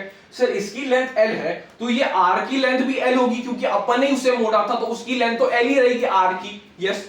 तो आर की लेंथ का फॉर्मूला क्या होता है sir? Length is equals to R theta, yes. तो वो मैंने यहां पे यूज किया है। ठीक है, ये आपका एक डेरिवेशन है, लेकिन जिन्हें डेरिवेशन याद नहीं रखना वो फाइनल रिजल्ट जरूर याद रखें इस केसेस में। ठीक है, यहां पे देखना कैलकुलेशंस मैंने क्या की sir, L is equals to R theta, क्योंकि वो L तो अपनी R तो वैसे ही रहेगी आर थीटा के फॉर्म में, यस सर वो वैसे ही रहेगी। R is equals to L by theta, R is equals to L by theta, yes sir. तो R की सर अपन ने यहाँ पे वैल्यू ली थी, कैसे सर? यहाँ पे मैं क्या लगा सकता हूँ सर, मुझे L इफेक्टिव चाहिए, यस। तो यहाँ पे मैं क्या लगा सकता हूँ sir, R is the hypotenuse and L effective by 2 is the base, yes, या फिर इज द आपका बेस रहेगा, यस सर। तो मैं क्या यूज कर सकता हूं सर इस केस में? मैं क्या यूज कर सकता हूं? साइन थीटा यूज कर सकता हूं। Sine theta by 2 is equals to L effective by 2 into R, yes sir. Sir मुझे एल इफेक्टिव का रिलेशन एल से चाहिए, आर से क्यों नहीं चाहिए? बच्चे पूछेंगे सर आर से क्यों नहीं चाहिए, क्योंकि एल तो यहाँ पे दिया होगा ना क्वेश्चन में, एल तो आपका क्वेश्चन में गिवन होगा, एल तो आपका क्वेश्चन में गिवन होगा, तो एल इफेक्टिव मुझे एल के टर्म्स में मिला तो अच्छी बात होगी, यस सर, वो तो फिर खूबसूरत बात हो जाएगी, ओके सर। तो यहाँ पे देख लो, यस, यहां पे देख लो फिर, ओके, आर की अपन ने यहां पे वैल्यू अगर सब्स्टिट्यूट की तो क्या आ रहा है? यहां पे देखना एक बार, एल बाय थीटा अगर मैं सब्स्टिट्यूट करता हूं तो सब्स्टिट्यूट करके मेरी वैल्यू क्या आ जाएगी यहां पे सर? आपने अगर यहां पे सब्स्टिट्यूट किया सर तो आपकी वैल्यू आ जाएगी L effective is equals to, L effective is equals to sine theta by 2, L sine theta by 2 बटा थीटा बाय 2, यस, यही आ गई। L effective is equals to L sin theta by 2 बटा theta by 2 आ जाएगी, yes sir. Sir हमने ये 2 को ऊपर ले लिया था, कुछ नहीं, मैंने नीचे ले लिया है 2 को, क्योंकि सिंपलर फॉर्मेट में याद हो सके, यस। कैसे अपन इसे किया सर? आर्क लेंथ अपने पास L थी तो L is equal to R theta कर दिया, यस सर। R अपने पास सर वहां पे था, वो अपन ने साइन थीटा उस ट्रायंगल से देख लिया, sine theta by 2 is equal to L effective by 2 बटा R कर दिया, R की वैल्यू अपन ने यहां पे पुट कर दी, R is equal to L by theta वहां पे पुट कर दिया तो L इफेक्टिव की वैल्यू आ गई, L effective is equal to L sine theta by 2 बटा theta by 2, yes sir. L effective आ गया। एक बार L इफेक्टिव आने के बाद S स्टार को जरा देखो सर, S स्टार तो वही कह रहा है M इंटू L इफेक्टिव। क्या यहाँ पे पोजीशन चेंज हुई? क्या यहाँ पे पोजीशन चेंज हुई? नहीं सर, पोजीशन तो कांस्टेंट ही है, पोजीशन कांस्टेंट ही है, तो M इंटू L इफेक्टिव कर दो, यस सर। L इफेक्टिव की वैल्यू क्या थी? L sin थीटा बाय 2 बटा थीटा बाय 2, यस, पुट कर दो यहाँ पे, ठीक है सर, ये आ गया। m dash is equals to ml sin theta by 2 बटा sin थीटा बाय 2। ml क्या था सर? ml था पुराने का मैग्नेटिक मोमेंट ml था, तो वो इनिशियल मैग्नेटिक मोमेंट है। ये क्या है? इनिशियल है। पहले का ऐसा था, मोड़ने से पहले ऐसा था। अभी क्या हो गया? ऐसा हो गया। तो ml को मैं कैपिटल M सब्स्टिट्यूट कर सकता हूं, तो m डैश जो बाद का आया वो होगा m sin थीटा बाय 2 बटा theta by 2। It's the must remember formula over here, must remember formula, most important यहाँ पे फॉर्मूला आपके पास आ जाएगा ये वाला, ठीक है। इंपॉर्टेंट फॉर्मूला यहाँ पे आपके पास आ जाएगा। क्या सबको ये फॉर्मूला समझ आया? ठीक है, सबको समझ में आया? ये डेरिवेशन मैंने डिटेल में एक्सप्लेन करने की कोशिश की है, तब भी अगर किसको एक्सप्लेनेशन अगर आपको ये समझ में नहीं आया डेरिवेशन, तो आपको ये फॉर्मूला याद रखना पड़ेगा कि sir new magnetic moment is equal to initial magnetic moment into sin theta by 2 बटा थीटा बाय 2। यस, ठीक है, ये फॉर्मूला याद होना चाहिए। सर मोड़ा कैसे है? आर के फॉर्मेट में मोड़ा है, तो ये फॉर्मूला आ जाएगा। सर यहां पे एक बात याद रखना, it is a caution point over here. Theta आप कहां पे रखोगे? रेडियंस में रखोगे। थीटा आप रेडियंस में रखोगे। अगर खुला थीटा होता है तो अपन उसे कैसे लिखते हैं? रेडियंस में पुट करते हैं। यस, ओके सर, ये बात समझ में आ गई पूरी क्या ये बात समझ में आई? हाँ, बेसिक से अगर आपको जाना है तो आप एस स्टार यूज कर सकते हो। New magnetic moment is equals to pole strength into L effective. अगर आपको डाउट है कि एल इफेक्टिव भी सर निकालने नहीं आ रहा, तो आप सिंपल ये फॉर्मूला याद रखो, new magnetic moment is equal to initial magnetic moment into sin theta by 2 बटा थीटा बाय 2। नीचे थीटा खुला है तो वो रेडियंस में जाएगा। यस सर, हो गया ना? Yes sir. दूसरी केस देखो, magnet is bend from the centre. अगर सेंटर से बेंड करे तो क्या होगा? सेंटर से बेंड करेंगे तो क्या होगा? सर क्या इसके लिए भी यही एस स्टार है? इसके लिए भी यही एस स्टार है, बाकी कोई भी वेरिएशन नहीं है। यहां पे लिखा हुआ है इन सच केसेस एल इफेक्टिव देखो और एस स्टार मार दो सीधा। ठीक है सर, ओके। तो इसकी डेरिवेशन इससे भी ज्यादा इजी इसकी डेरिवेशन है। कैसे? देख लो एक बार, इससे भी ज्यादा डेरिवेशन इजी है। क्या सर इनिशियल वाई दे रहा है, लेंथ l है, मैग्नेटिक मोमेंट m है, ऐसे कुछ मोड़ दिया, ऐसे सेंटर से उसने मोड़ा है। ध्यान से देखना, सेंटर से उसने मोड़ा है। ठीक है सर, सेंटर से मोड़ दिया, तो s और n के बीच की सबसे कम दूरी को ही अपन क्या कहेंगे? एल इफेक्टिव कहेंगे। सबसे कम दूरी को ही अपन एल इफेक्टिव कहेंगे। यस सर, ये वाला एल इफेक्टिव आ गया, ये वाला एल इफेक्टिव आ गया। यस सर, इस केस में सर अपन यहां पे क्या कर दे? सर यहां पे कोई रेडियस का टर्म नहीं है। सर यहां पे कोई रेडियस का टर्म नहीं है, तो ये अपने लिए और इजी हो जाएगा। यहां पे कोई भी रेडियस का टर्म नहीं है, तो अपने लिए इजी हो जाएगा। वहां पे आर के केस में अपने को रेडियस को सब्स्टिट्यूट करना पड़ रहा था। रेडियस को अपन ने एल बाय थीटा लिख के पुट किया था। तो यहाँ पे क्या मैं सिंपल ट्रायंगुलर ट्रिग्नोमेट्री लगा सकता हूँ? यहाँ पे ट्रिग्नोमेट्री लगा सकता हूँ क्या? यस सर, ये आपने परपेंडिकुलर बाइसेक्टर खींची, ये l by 2 आ गया, तो ये sin theta by 2 is equals to l by 2 बटा l by 2 लिख सकता हूँ, l इफेक्टिव बाय 2 बटा l by 2 लिख सकता हूँ। यही यहाँ पे sin थीटा बाय 2 मैंने लिख दिया है। यहाँ पे r का टर्म नहीं है, इसलिए ज्यादा इजी हो जाएगा। अगर आप देखोगे 2 से कट हो गया, तो l effective is equals to l sin theta by 2। l sin theta by 2 आपके पास ये फॉर्मूला आ गया। l इफेक्टिव अगर आ गया तो s स्टार क्या कहता है? सर l इफेक्टिव आ गया तो pole strength into l effective कर दीजिए, न्यू मैग्नेटिक मोमेंट आ जाएगा। तो new magnetic moment will be ml sin theta by 2। ml क्या था? इनिशियल मैग्नेटिक मोमेंट था, तो वो क्या हो जाएगा? m dash, that is the new magnetic moment is equals to पुराना magnetic moment into sin theta by 2। Yes, हो गया सर, ये केस हो गया। एस स्टार नीचे यहां पे लिखा हुआ है, दोनों भी केसेस में m is equals to capital M, magnetic moment is equals to pole strength into L effective से ही सारे सवाल समझ में आते हैं। सारे सवाल हो जाएंगे। L इफेक्टिव अगर यहां से लिख दोगे तो सारे सवाल हो जाएंगे। हाँ सर, सारे सवाल हो जाएंगे। ओके सर, ठीक है। यहाँ पे एक बार अच्छे से देख लो। यस सर, दोनों केसेस का आप समरी बता सकते हो क्या? यस, दोनों केसेस का समरी मैं बताता हूं। अगर मैंने साइड से मैंने बेंड किया एक सर्कुलर आर के फॉर्मेट में, तो कैसे आ जाएगा? Sir new magnetic moment is equals to पुराना magnetic moment into sin theta by 2 बटा थीटा बाय 2। सर अगर मैंने सेंटर से मोड़ दिया, तो सेंटर से मोड़ोगे तो थीटा बाय 2 का टर्म नीचे नहीं आएगा, तो वहां पे क्या हो जाएगा? New magnetic moment is equals to पुराना magnetic moment into sin theta by 2। नीचे टर्म आएगा? नहीं आएगा सर, नीचे टर्म नहीं आएगा। नीचे आर के टर्म्स में ही थीटा बाय 2 आएगा। इस केस में, मिडल के केस में, सेंटर के केस में थीटा बाय 2 का टर्म नहीं आएगा नीचे। यस, विथ डेरिवेशन मैंने यहां पे आपको बताया है। लेकिन मेन फॉर्मूलाज मैंने आपको हाईलाइट करके दे दिए सर, क्या क्या मेन फॉर्मूलाज बनेंगे, तो आप उसे अच्छे से एक बार देखना। यस, मैंने कोशिश किया कि आपको डेरिवेशन अच्छे से बता सकूं, लेकिन इंपॉर्टेंट क्या है सर, ये दो फॉर्मूलाज आप याद करके जाए। यस, डेरिवेशन पूछेगा नहीं है, लेकिन ये दो फॉर्मूलाज याद करके जाओगे तो ऑन अ सेवर साइड रहोगे। ये इंपॉर्टेंट मैंने मार्क कर दिया, जो मैंने इंपॉर्टेंट लिखा है वो आपको याद होना ही चाहिए, ठीक है। ओके सर, ये समझ में आ गई बात। यस, बढ़ू आगे।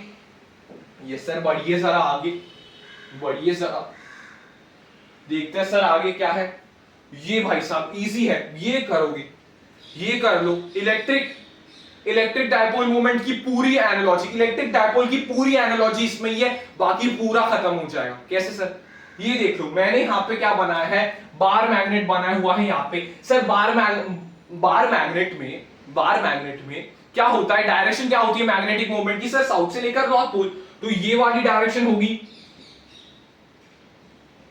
ये वाली डायरेक्शन होगी मैग्नेटिक मोमेंट की। हाँ सर, ये वाली डायरेक्शन होगी मैग्नेटिक मोमेंट की, बिल्कुल सही बात है। ओके सर, वहां पे क्या ये पूछ रहा है कि ए वाला पॉइंट जो है, ए वाला पॉइंट जो है और आपका बी वाला पॉइंट जो है, ए वाला पॉइंट और बी वाले पॉइंट पे मुझे मैग्नेटिक फील्ड की डायरेक्शन बताओ। यस, वहां पे अपन क्या करते थे, इलेक्ट्रिक डायपोल से अपन इलेक्ट्रिक फील्ड निकालते थे।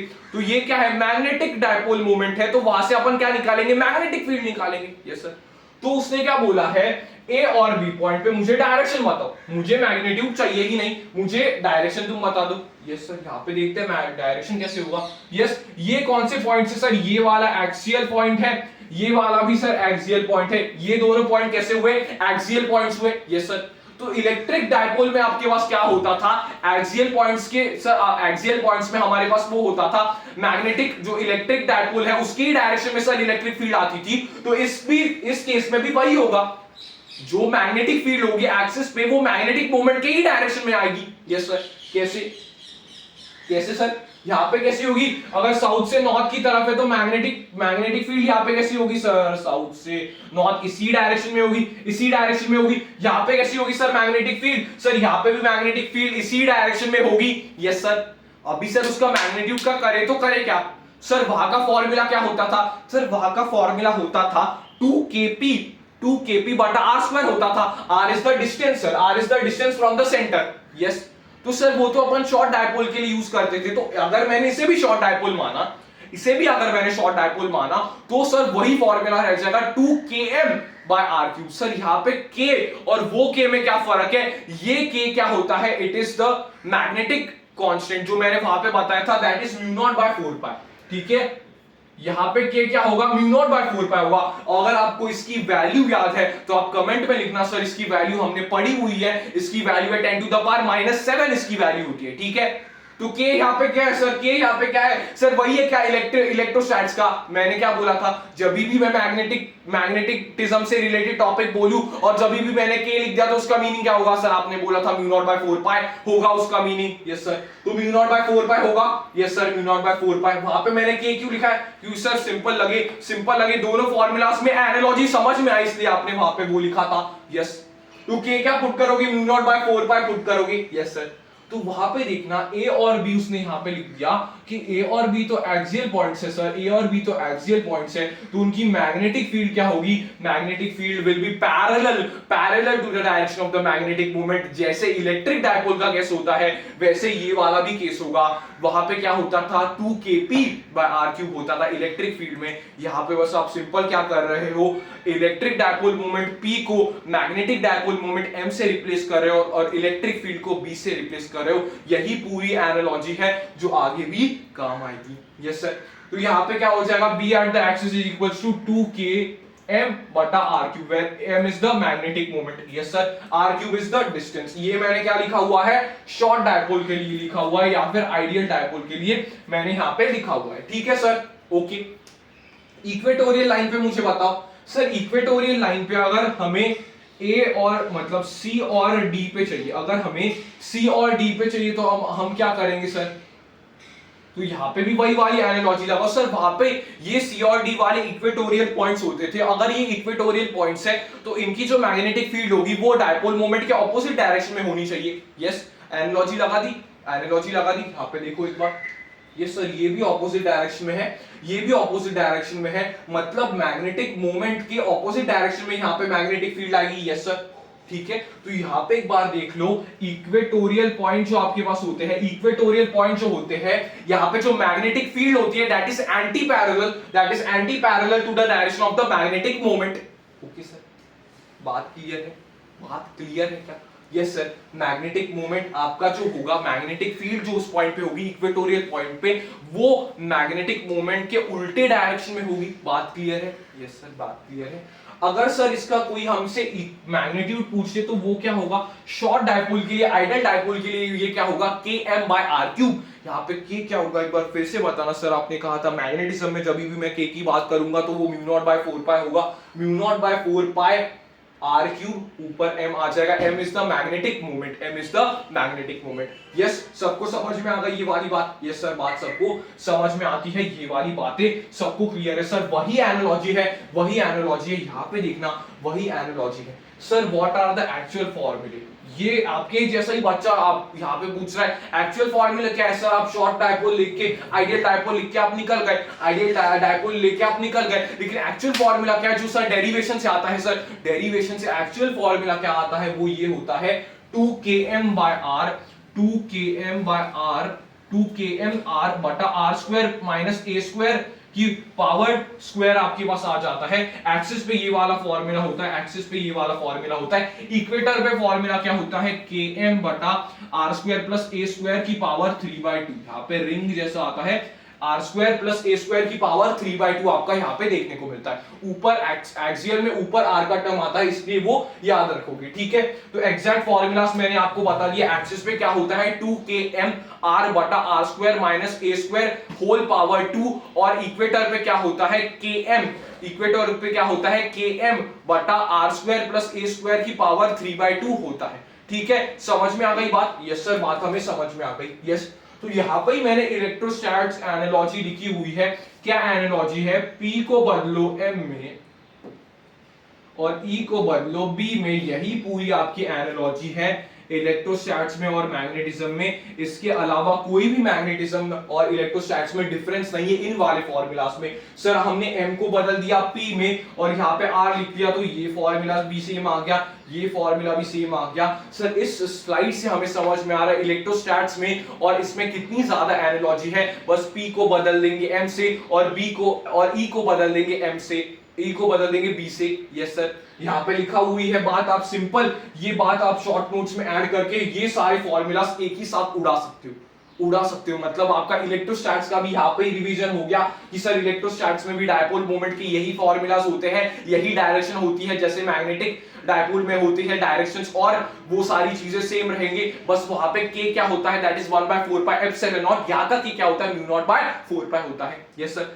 सर किसी जनरलाइज्ड पे पूछ लिया तो इतना ज्यादा सीबीएसई में ये पूछता नहीं है, लेकिन जनरलाइज्ड का मैंने यहाँ पे फॉर्मूला बता दिया है, that is km/r³, that is km/r³ √3 cos² θ plus 1। Sir ये भी क्या इलेक्ट्रोस्टैट्स में सेम होगा? यस, ये भी इलेक्ट्रोस्टैट्स में सेम होगा। प्लस m को रिप्लेस कर दो p में और b को रिप्लेस कर दो e में। Yes sir, okay.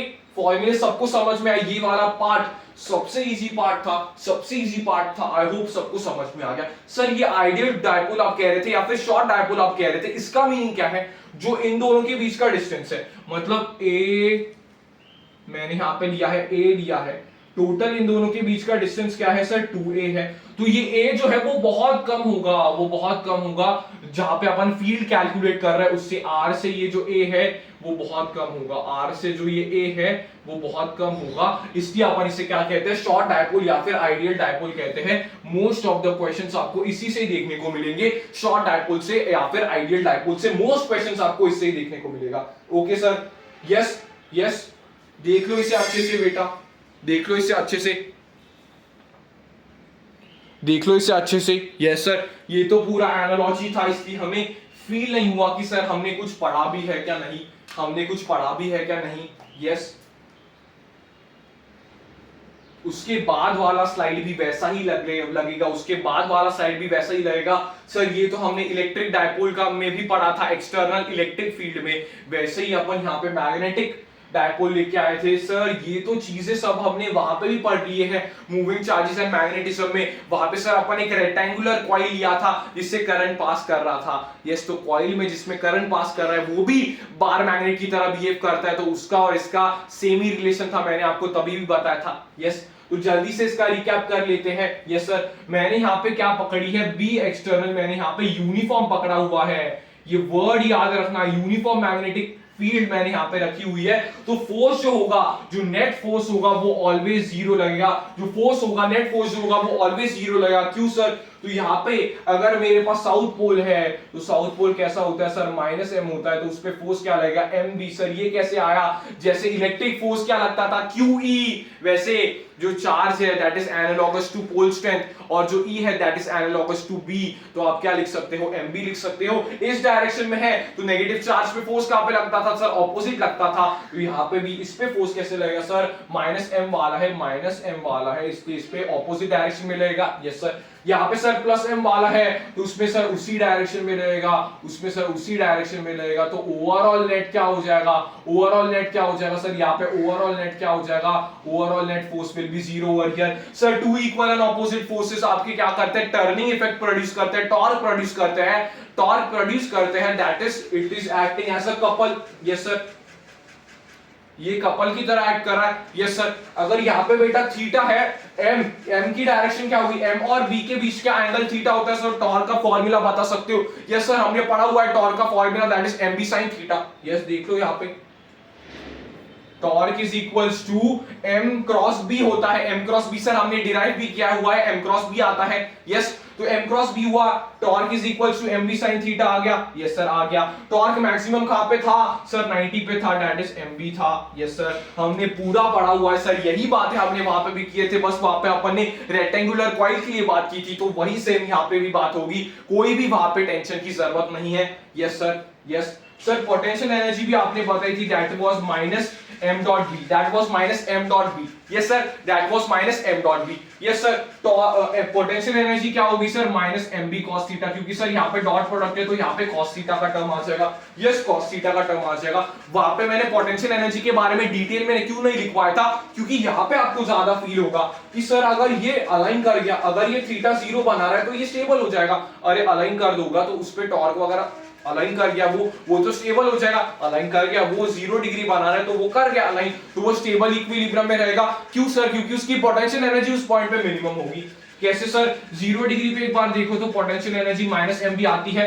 Yes sir, minus M B आती है, क्योंकि cos 0 की वैल्यू तो 1 होती है, तो यहाँ पे माइनस एम बी आ जाएगा, तो ये कहां पे रह जाएगा, स्टेबल इक्विलिब्रियम में। यस सर, सर 90 डिग्री पे क्या होगा sir, potential energy will be zero, potential energy will be zero, क्योंकि 90 डिग्री पे cos 90 की वैल्यू जीरो होती है। यस सर, अगर मैं यहाँ पे देखता हूँ 180 डिग्री पे, 180 डिग्री पे क्या होता है, अनस्टेबल इक्विलिब्रियम में, क्योंकि cos की 180 की वैल्यू -1 होती है, तो ये माइनस माइनस प्लस हो जाएगा, तो यहाँ पे मैक्सिमम पोटेंशियल एनर्जी आ जाएगी, दैट विल बी mb।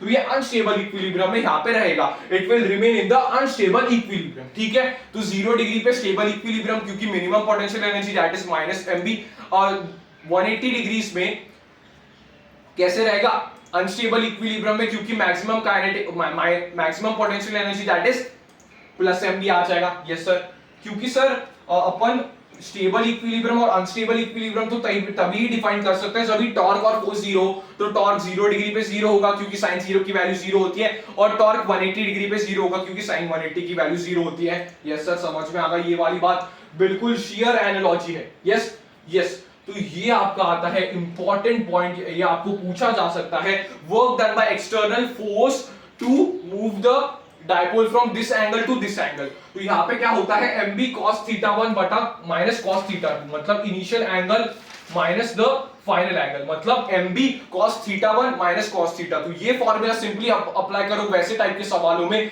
तो आपका सवाल गलत नहीं होगा और आपकी कैलकुलेशन और ज्यादा इजी हो जाएगी, calculation will be easier. Sir इसका कंसेप्ट क्या होता है, तो इसका अपन वर्क एनर्जी पावर में पढ़ते थे कंसेप्ट। इसका कंसेप्ट क्या होता है, work done by external force is equals to change in potential energy. जब भी स्लोली काम हो रहा है तभी ये वैलिड होता है, work done by external force is equals to change in potential energy, या फिर work done by magnetic magnetic force, क्योंकि मैग्नेटिक फोर्स आपके पास क्या होता है, कंजर्वेटिव फोर्स होता है, इसलिए work done by the magnetic force is equal to minus of change in potential energy. ठीक है, ये कंसेप्ट आपको समझ में आ गए। लेकिन मेन आपके पास फॉर्मूला क्या होगा, work done by external force in rotating the dipole from this angle to this angle, that will be initial angle θ1 to θ2। उसका फॉर्मूला क्या होगा, mb bracket cos θ1 minus cos θ2। cos θ1 will be initial angle and cos θ2 will be the final angle. ये सबको समझ में आ गई ये वाली बात? यस सर, ये बात समझ में आ गई।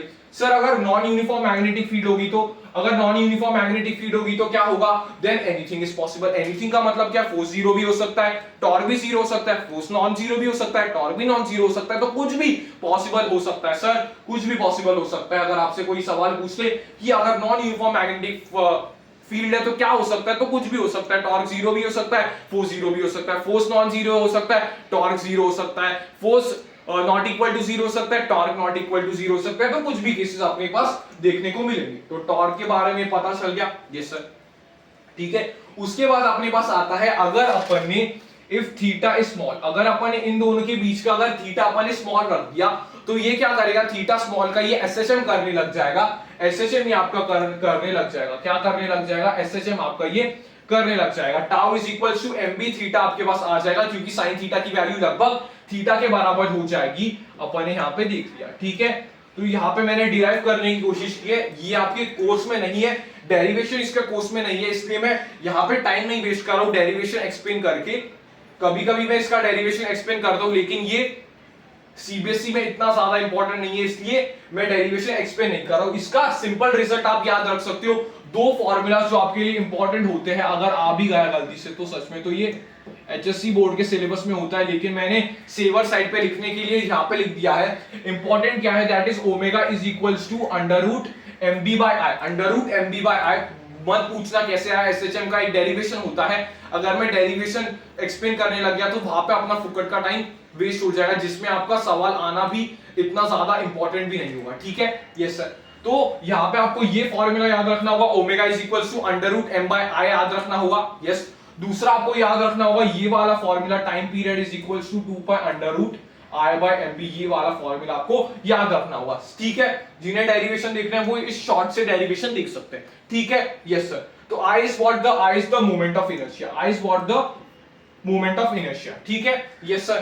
तो अगर आपने देखा कि मैग्नेटिक मोमेंट अगर मुझे निकालना है, इस फॉर्मूला से अगर मुझे मैग्नेटिक मोमेंट निकालना है, time period is equals to 2 pi under root I by M B से, तो सर हम दोनों तरफ स्क्वायर कर लेंगे और m को अपन वैसे रिप्लेस करके फॉर्मूला से आंसर निकाल सकते हैं। Yes sir. तो m is equals to 4 pi square i by t square b, अपने पास ये फॉर्मूला आ जाता है। सिंपल मैंने ऐसे सब्स्टिट्यूट करके निकाल दिया, ये आप भी कर सकते हो, दोनों तरफ स्क्वायरिंग करके देखना, ये वाला फॉर्मूला आ जाएगा। Yes sir.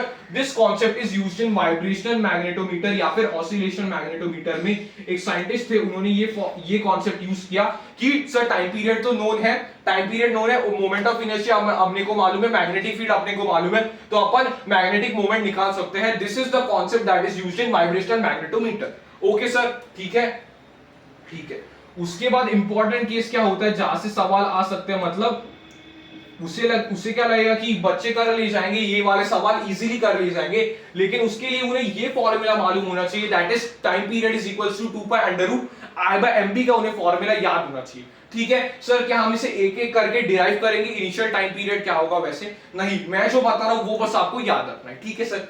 Initial time period अगर उसने t दिया होगा, इनिशियल टाइम पीरियड अगर उसने t दिया होगा तो क्या होगा, इनिशियल टाइम पीरियड अगर उसने t दिया है तो उसने क्या कर दिया, अभी उस बार मैग्नेट के उसने n पीसेस कर दिए, कैसे, लॉन्गिट्यूडनल पीसेस कट कर दिए, लॉन्गिट्यूडनल पीसेस कट कर दिया, और उसने पूछा कि अभी टाइम पीरियड क्या होगा एक पीस का, तो एक पीस का टाइम पीरियड वही रहेगा। अगर मैं लॉन्गिट्यूडनली कट करता हूं, if I cut it along the length, तो the time period of each piece remains same.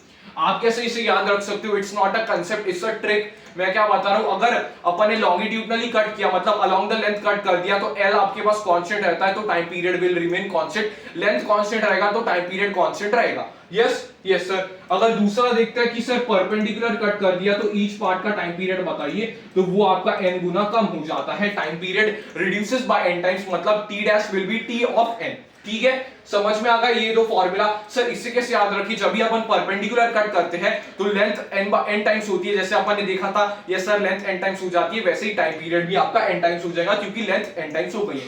अगर लॉन्गिट्यूडनली कट करेंगे, अलोंग द लेंथ कट करेंगे, तो लेंथ कांस्टेंट रहेगी, इसलिए टाइम पीरियड भी आपका कांस्टेंट रहेगा। यस, समझ में आ गया बात? यस, तो अच्छे से देख लो बेटा, ये अच्छे से देख लो, इंपॉर्टेंट है।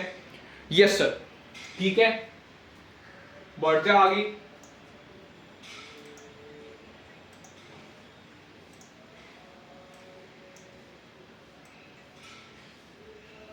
ठीक है, आपके पास अभी इंपॉर्टेंट पॉइंट्स आने वाले हैं, मतलब अपन ने एक पार्ट कंप्लीट कर लिया है और दूसरे पार्ट की तरफ अपन यहां पे जाने वाले हैं। ठीक है, तो गॉस लॉ इन मैग्नेटिज्म, जैसे मैं आपको बोल रहा था, जब भी आप एम्पीरियल सर्कुलर लॉ में गलती कर रहे थे, that is close integration of B dot DL, में आपको कह रहा था वहां पे लेंथ का इंटीग्रेशन है, आप उसे कंफ्यूज कर रहे थे गॉस लॉ से। आप कह रहे थे सर एरिया इंटीग्रेशन क्यों नहीं होगा, तो एरिया इंटीग्रेशन क्यों नहीं होगा, क्योंकि उसका area integration that is closed integration of B dot DA will be zero, क्योंकि सर जो आपके जो मैग्नेटिक फील्ड है वो हमेशा क्लोज लूप बनाते हैं, तो जितने फील्ड लाइंस अंदर आएंगे उतने ही फील्ड लाइंस बाहर जाएंगे। यस सर, वैसा ही होगा। तो इस केस में आपको ये समझ में आता है कि magnetic monopoles do not exist. एक सिंगल मैग्नेटिक मोनोपोल एग्जिस्ट नहीं करता है, जैसे आपका एक आइसोलेटेड चार्ज एग्जिस्ट करता है, वैसे आपका मैग्नेटिक मोनोपोल एग्जिस्ट नहीं करता। जितने फील्ड लाइंस अंदर आएंगे उतने ही फील्ड लाइंस बाहर जाएंगे, इसलिए आपकी जो फ्लक्स होती है उस रीजन से क्लोज सरफेस पे वो आपकी जीरो आती है। ठीक है, that is was your Gauss law in magnetism. ठीक है सर, सब इंपॉर्टेंट पॉइंट्स की अगर अपन बात करेंगे तो ये अपन अच्छे से समझेंगे, क्योंकि आपको अभी आगे जाके मटेरियल्स की प्रॉपर्टीज पढ़नी है, इसलिए अपन इसे अच्छे से करेंगे। ठीक है सर, अब B is the magnetic induction, B को अपन क्या बोल सकते हैं, मैग्नेटिक इंडक्शन कह सकते हैं, या फिर उसे मैग्नेटिक फील्ड कह सकते हैं। यस सर, ये तो हमें मालूम है मैग्नेटिक फील्ड कह सकते हैं, लेकिन सवालों में मैग्नेटिक इंडक्शन दिया होगा तो वो भी B हो। यस सर, ठीक है, तो ये आपके पास क्या हो जाएगा, मैग्नेटिक फ्लक्स डेंसिटी हो जाएगी। Yes sir, it will be a magnetic flux density. ये इसे क्या कहा जा सकता है, मैग्नेटिक फ्लक्स डेंसिटी भी कहा जा सकता है। B इज also called as magnetic flux density, magnetic induction और मैग्नेटिक फील्ड भी उसे कहा जा सकता है। ठीक है, एग्जांपल में आपके पास क्या ले रहा हूं, magnetic field due to solenoid के, इसका फार्मूला सब लोग लिख पाएंगे। सर इसका फार्मूला तो हम अभी पढ़ के आए, that is mu naught Ni, इसका फार्मूला होता है। तो म्यू नॉट क्या होता है सर, मटेरियल मतलब जो मीडियम है उसकी प्रॉपर्टी होती है। स्मॉल n क्या होता है सर, मीडियम की प्रॉपर्टी होती है। I क्या होता है सर, I क्या होता है, नहीं, n जो आपके पास क्या होता है, सोलेनॉइड की प्रॉपर्टी होती है। I क्या होती है सर, सोलेनॉइड की प्रॉपर्टी होती है। यस, तो यहाँ पे क्या है, म्यू नॉट जो आपके पास होता है वो मीडियम की प्रॉपर्टी होती है। यस, सोलेनॉइड की प्रॉपर्टी क्या हो गई, n हो गई, क्योंकि number of turns per unit length और लेंथ और उसमें करंट कितना बह रहा है वो उसकी प्रॉपर्टी हो गई। यस सर, तो यहाँ पे आपको देखने को मिल रहा है जो सोलेनॉइड है उसकी यहाँ पे प्रॉपर्टी आ गई, मतलब जो सोर्स है उसकी यहाँ पे प्रॉपर्टी आ गई, और मीडियम की भी यहाँ पे प्रॉपर्टी आ गई, क्योंकि अपन ने म्यू नॉट का टर्म लिया था, मीडियम की भी उसमें प्रॉपर्टी आ गई। इसलिए मैं यहाँ पे ये कह सकता हूं कि जो मैग्नेटिक फील्ड है वहां पे सोलेनॉइड मतलब सोर्स, मतलब मेरी भी प्रॉपर्टी आएगी, और मैं जिस मीडियम में पढ़ा होगा उसमें उसकी भी प्रॉपर्टी आ जाएगी, इसलिए B is equal to mu naught Ni अपन कहते हैं। ठीक है सर, ओके सर, यस। उसके बाद दूसरा अपने पास टर्म आता है H। H अपन क्या कहते हैं, मैग्नेटाइजिंग फील्ड इंटेंसिटी। H को क्या कहते हैं, मैग्नेटाइजिंग फील्ड इंटेंसिटी। यस, ये क्या होता है सर, ये आपके पास क्या होता है, सोर्स की प्रॉपर्टी, मतलब सोलेनॉइड की प्रॉपर्टी होगी, इस पे मीडियम पे डिपेंडेंट नहीं होता, किस भी मीडियम में मुझे रख दो, मेरी जितनी प्रॉपर्टी है उतनी मैं शो करूंगा। यस, तो सोलेनॉइड की खुद की प्रॉपर्टी क्या थी सर, Ni उसकी खुद की प्रॉपर्टी थी, तो H इसमें क्या हो जाएगा sir, H will be Ni। Yes, वही आता है आपका, H will be the Ni।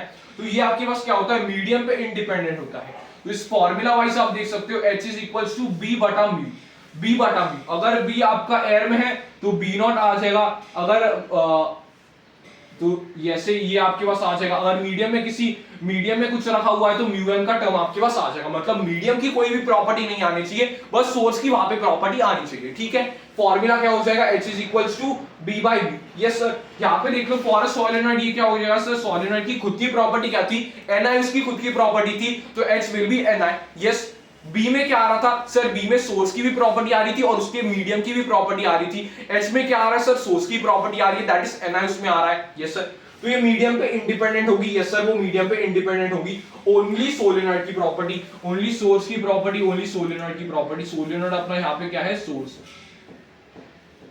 Only source की प्रॉपर्टी आपको यहाँ पे देखने को मिलेगी। यूनिट आपके पास क्या होता है, एम्पियर पर मीटर। यूनिट इसका क्या होता है सर, एम्पियर पर मीटर इसका यूनिट होता है। ठीक है सर, यस, ये बात समझ में आ गई। यस सर, दूसरी आपके पास बात होती है म्यू।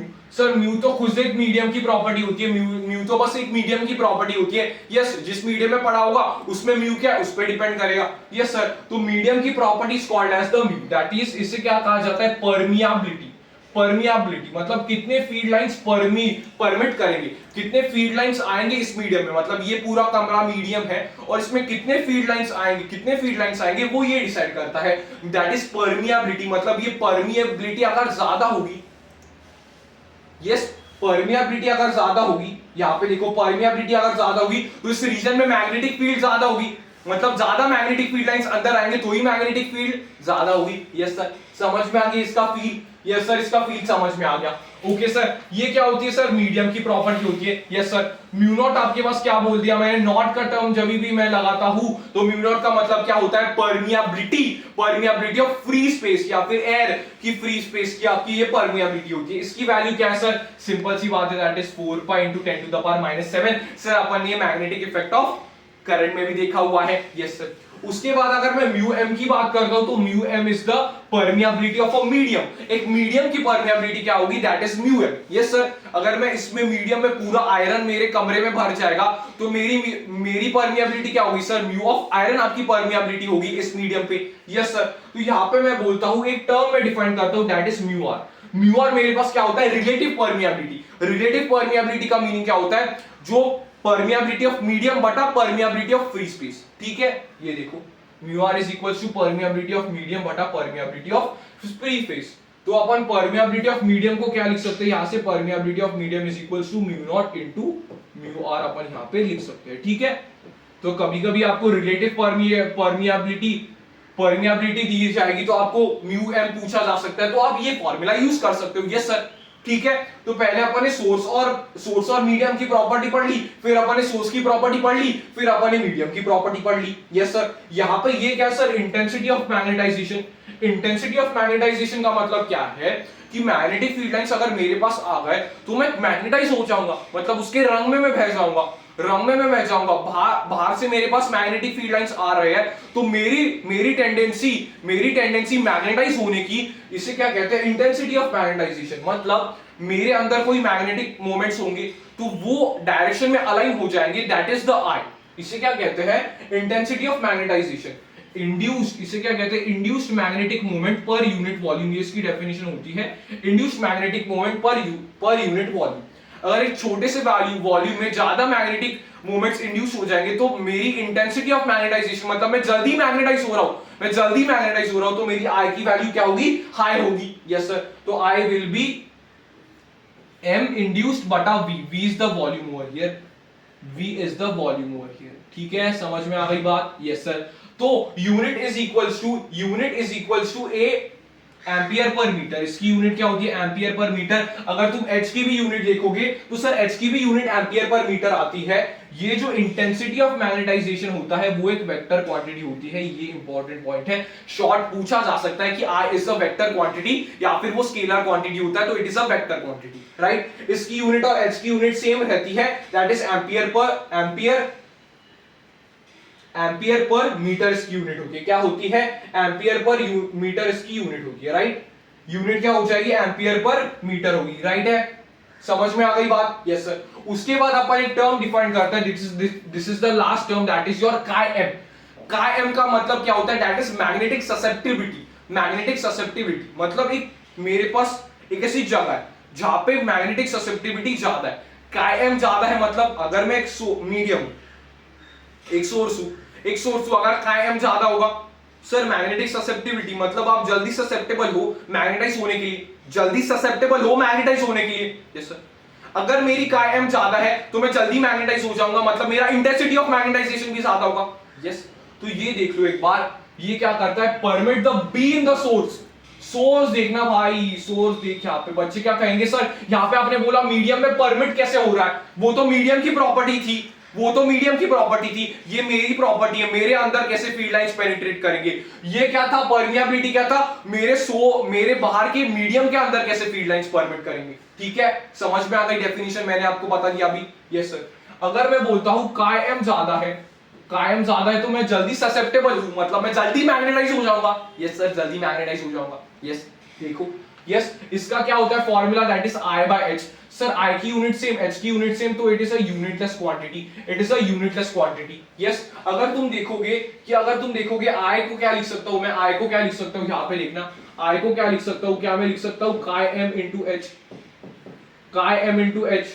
यस तो H क्या है सर, H आपके पास सोर्स की प्रॉपर्टी है, सोर्स की प्रॉपर्टी है, H इज सोर्स की प्रॉपर्टी, chi m क्या है सर, वही सोर्स की प्रॉपर्टी की कितने आने दे रहा है, तो I is also independent of the medium, I भी आपका मीडियम पे डिपेंड नहीं करता। बहुत गहरी बात बता रहा हूं यहाँ पे, I भी आपका मीडियम पे डिपेंड नहीं करता। ओके सर, तो I is equals to chi m H। अगर chi m की वैल्यू ज्यादा हो गई मतलब मैं मैग्नेटिक ससेप्टिबिलिटी मेरी ज्यादा है, तो मेरी मैग्नेटाइजेशन में जल्दी मैग्नेटाइज हो जाऊंगा, इंटेंसिटी ऑफ मैग्नेटाइजेशन मेरा हाई होगा। यस सर, समझ में आ गया ये रिलेशन।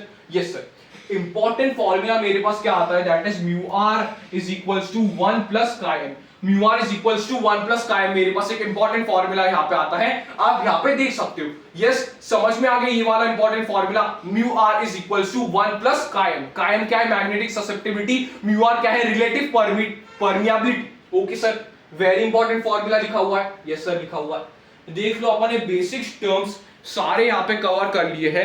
अभी अपना क्या बचता है सर, अभी अपना बचता है मैग्नेटिक प्रॉपर्टीज। ठीक है सर, अभी देखते हैं सर मैग्नेटाइजेशन क्यों होता है। आपने कहा आप एक बॉडी थे, आप में मैग्नेटाइजेशन क्यों हुआ, ये यस सर, हर एक बॉडी में क्या होगा सर, इलेक्ट्रॉन्स होंगे। इलेक्ट्रॉन्स क्या होते हैं सर, वो न्यूक्लियस के अराउंड घूमते हैं, electrons revolve around the nucleus. Yes sir, तो इलेक्ट्रॉन्स की मूवमेंट की वजह से क्या आता है सर, इलेक्ट्रॉन की मूवमेंट की वजह से हमने पिछले चैप्टर में मैग्नेटिक मोमेंट निकाला था। यस सर, मैग्नेटिक मोमेंट निकाला था, तो मैग्नेटिक मोमेंट की वजह से आपके पास मैग्नेटाइजेशन की प्रॉपर्टी आ जाती है। यस सर, ओके सर, अगर मैं देखता हूं यहां पे देखो, due to revolution of electrons magnetic moment is present due to the spin, मतलब उनके रोटेशन की वजह से मैग्नेटिक मोमेंट होता है। यस, डायमैग्नेटिक अगर मेरे पास सब्सटेंस है, डायमैग्नेटिक अगर मेरे पास सब्सटेंस है, तो magnetic moment of the atom कितना होगा सर, 0 होगा, क्योंकि पेयर्ड इलेक्ट्रॉन सिस्टम होगा। क्या हो जाएगा बेटा, पेयर्ड इलेक्ट्रॉन सिस्टम हो जाएगा, तो ऑपोजिट स्पिन्स में आपके पास इलेक्ट्रॉन्स होंगे, तो एक दूसरे का मैग्नेटिक मोमेंट ऑपोजिट डायरेक्शन में कैंसिल कर देंगे, तो मैग्नेटिक मोमेंट एक एटम का क्या हो जाएगा, 0 हो जाएगा। यस सर, मॉलिक्यूल का क्या हो जाएगा सर, एटम में भी नहीं है तो मॉलिक्यूल में कैसे होगा, तो वो भी 0 होगा। यस सर, अभी पैरामैग्नेट की बात करो सर, पैरामैग्नेटिक में तो नेट मैग्नेटिक मोमेंट आएगा एटम का। यस सर, क्योंकि वहां पे अनपेयर्ड इलेक्ट्रॉन्स होते हैं। यस, तो नेट मैग्नेटिक मोमेंट एक एटम का क्या होगा sir, not equals to 0। Yes, लेकिन एक मॉलिक्यूल का क्या होगा, 0 होगा, क्योंकि उसके रैंडम ओरिएंटेशन की वजह से एक कुछ इस डायरेक्शन में होगा, एक कुछ इस डायरेक्शन में होगा, एक कुछ इस डायरेक्शन में होगा, एक कुछ इस डायरेक्शन में होगा, सबका वेक्टर सम क्या आ जाएगा, 0 आ जाएगा, तो मैग्नेटिक मोमेंट मॉलिक्यूल का कितना होगा, 0 होगा। ठीक है, पैरामैग्नेटिक में क्या होता है, एटम का magnetic moment not equal to 0 होता है, लेकिन मॉलिक्यूल का 0 होता है। डायमैग्नेटिक में दोनों ही 0 होते हैं, एटम का भी 0 होता है, मॉलिक्यूल का भी 0 होता है। ये समझ में आ गई बात, यस सर बात समझ में आ गई, बढ़ते आगे। 3 सब्सटेंसेस अपने को पढ़ने होते हैं, डायमैग्नेटिक, पैरामैग्नेटिक और फेरोमैग्नेटिक। अगर बेसिक्स कंसेप्ट सही रखोगे, जल्दी से मैं यहाँ पे कवर करवा दूंगा। ठीक है सर, यस सर। डायमैग्नेटिज्म का मतलब क्या होता है सर, डायमैग्नेटिज्म मतलब डायमैग्नेटिक सब्सटेंसेस में ये प्रॉपर्टी आती है। यस सर, इसका मैग्नेटाइजेशन का रीजन क्या होता है, मैग्नेटाइजेशन का रीजन होता है लेंस लॉ। लेंस लॉ में आपको आगे बताऊंगा, आगे वाले अपकमिंग चैप्टर में लेंस लॉ क्या होता है, आप उसकी डेफिनेशन कमेंट में लिख सकते हो। अगर आपने वो चैप्टर पढ़ लिया तो आपको डेफिनेशन उसकी याद होनी चाहिए। यस सर, लेंस लॉ की हम ट्राई करेंगे डेफिनेशन। तो इसमें मैग्नेटाइजेशन किसके वजह से होती है सर, लेंस लॉ की वजह से होती है। सर आपने कहा था यहाँ पे तो मैग्नेटिक मोमेंट्स कैंसिल हो जाते हैं, तो एक्सटर्नल मैग्नेटिक फील्ड में क्या फर्क पड़ेगा। यस, अभी देखना यहाँ पे, अगर मैंने इस डायरेक्शन में एक्सटर्नल मैग्नेटिक फील्ड लगा दी, इस डायरेक्शन में अगर मैंने एक्सटर्नल मैग्नेटिक फील्ड लगा दी, तो क्या होगा, यहाँ पे मैंने थ्योरी अच्छे से यहाँ पे लिखी हुई है, क्या sir, revolving electron which has magnetic moment opposite speeds up, वो स्पीड कर जाएगा, and the one in the same direction slows down, speed down कर लेगा। मतलब यहाँ पे देखो, 2 इलेक्ट्रॉन से ऑपोजिट स्पिन क्या है, एक इस तरफ घूम रहा है, एक इस तरफ घूम रहा है। ठीक है, बी एक्सटर्नल मैंने लगा दी, तो ये इस तरफ घूम रहा है, तो इसका मैग्नेटिक मोमेंट इस तरफ हो जाएगा, तो ये स्पीड डाउन कर लेगा, मतलब ये स्लो डाउन कर लेगा, ताकि उसकी स्पीड है। देखो, मैग्नेटिक मोमेंट स्पीड पे डिपेंड करता है क्या, yes sir, magnetic moment speed पे डिपेंड करता है। m is equals to EVR/2, अपन ने एक इलेक्ट्रॉन देखा था, तो वो स्पीड पे डिपेंड करता है, जितनी ज्यादा स्पीड होगी उतना ज्यादा मैग्नेटिक मोमेंट होगा। यस सर, इसने तो अपनी स्पीड रिड्यूस कर दी, मतलब इसका मैग्नेटिक मोमेंट कम हो जाएगा। यस सर, ये देख लो, ये क्या कर रहा है, ये स्पीड अप कर रहा है, ये स्पीड अप कर रहा है, ऑपोजिट डायरेक्शन में इसका मैग्नेटिक मोमेंट है, देखो right hand thumb rule, opposite direction में इसका मैग्नेटिक मोमेंट है, तो ये स्पीड अप कर रहा है, मतलब इसका मैग्नेटिक मोमेंट बढ़ेगा।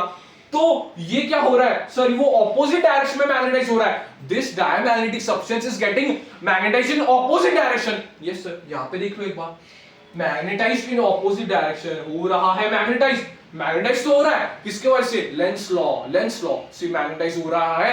ये रीजन मैंने बताया आपको क्या हो रहा है, ये थ्योरी आप पढ़ सकते हो।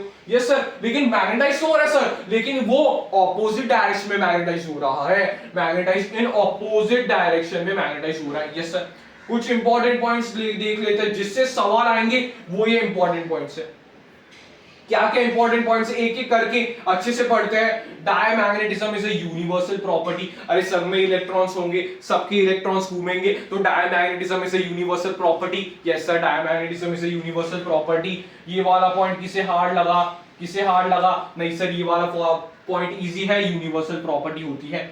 The substance is repelled by the magnet, substance अगर मैं डायमैग्नेटिक सब्सटेंस हूं, इस तरफ मैग्नेटिक फील्ड है, रिपेल्ड ऐसे हो जाऊंगा, बाहर की तरफ रिपेल्ड हो जाऊंगा, तो the substances are repelled by the magnet. Yes sir, क्योंकि ये ऑपोजिट तरफ मैग्नेटाइज हो रहे थे, ऑपोजिट तरफ इनका मैग्नेटिक मोमेंट था। Yes, moves from a region of higher magnetic field to a lower magnetic field. ये क्या बता रहा है, रिपल्शन, मतलब जहां पे ज्यादा मैग्नेटिक फील्ड है, अगर मैं मैग्नेट के क्लोज हूं, ये मैग्नेट है, यहाँ पे मेरे पास हायर मैग्नेटिक फील्ड होगी, लेकिन मैं दूर जाऊंगा, मतलब मैं हायर मैग्नेटिक फील्ड से लोअर मैग्नेटिक फील्ड की तरफ जाऊंगा, मतलब मैं रिपेल हो रहा हूं। मतलब रिपेल का लिखने का तरीका थोड़ा ये क्या कॉम्प्लिकेटेड हो गया, ठीक है, इसका तरीका थोड़ा लिखने का कॉम्प्लिकेटेड है, लेकिन ये रिपल्शन को बता रहा है। It moves from the region of higher magnetic field to a region of lower magnetic field, to a region of lower magnetic field. सबको बात समझ में आई है, रिपल्शन का ही केस है, हायर मैग्नेटिक फील्ड से लोअर मैग्नेटिक फील्ड की तरफ चल पड़ा। यस सर, इसका सर कायम क्या होता है,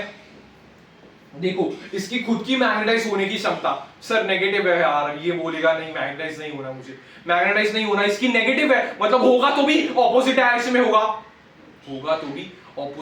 में होगा, सर इसका आई क्या होगा, इंटेंसिटी ऑफ मैग्नेटाइजेशन क्या होगा, आई भी ऑपोजिट होगा, आई भी नेगेटिव होगा। यस सर, ठीक है, यस, तो M is negative and temperature independent. इससे सवाल ज्यादा वो पूछता है, इसका जो मैग्नेटिक ससेप्टिबिलिटी है वो नेगेटिव है और वो टेम्परेचर पे बिल्कुल भी डिपेंड नहीं करता।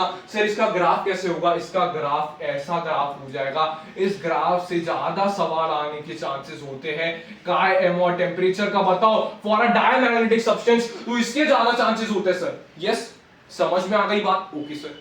यस, तो इसका डायग्राम देखो सर, ये तो एक ही फील्ड लाइन अंदर लेके जा रहा है, एक ही फील्ड लाइन अंदर लेके जा रहा है, बाकी तो सर बाहर जा रहा है, बाकी तो सर बाहर जा रहा है। यस सर, बाकी सर बाहर जा रहे हैं। यस, तो ये उसका डायग्राम हो जाएगा, representation for a diamagnetic substances, इसका डायग्राम हो जाएगा।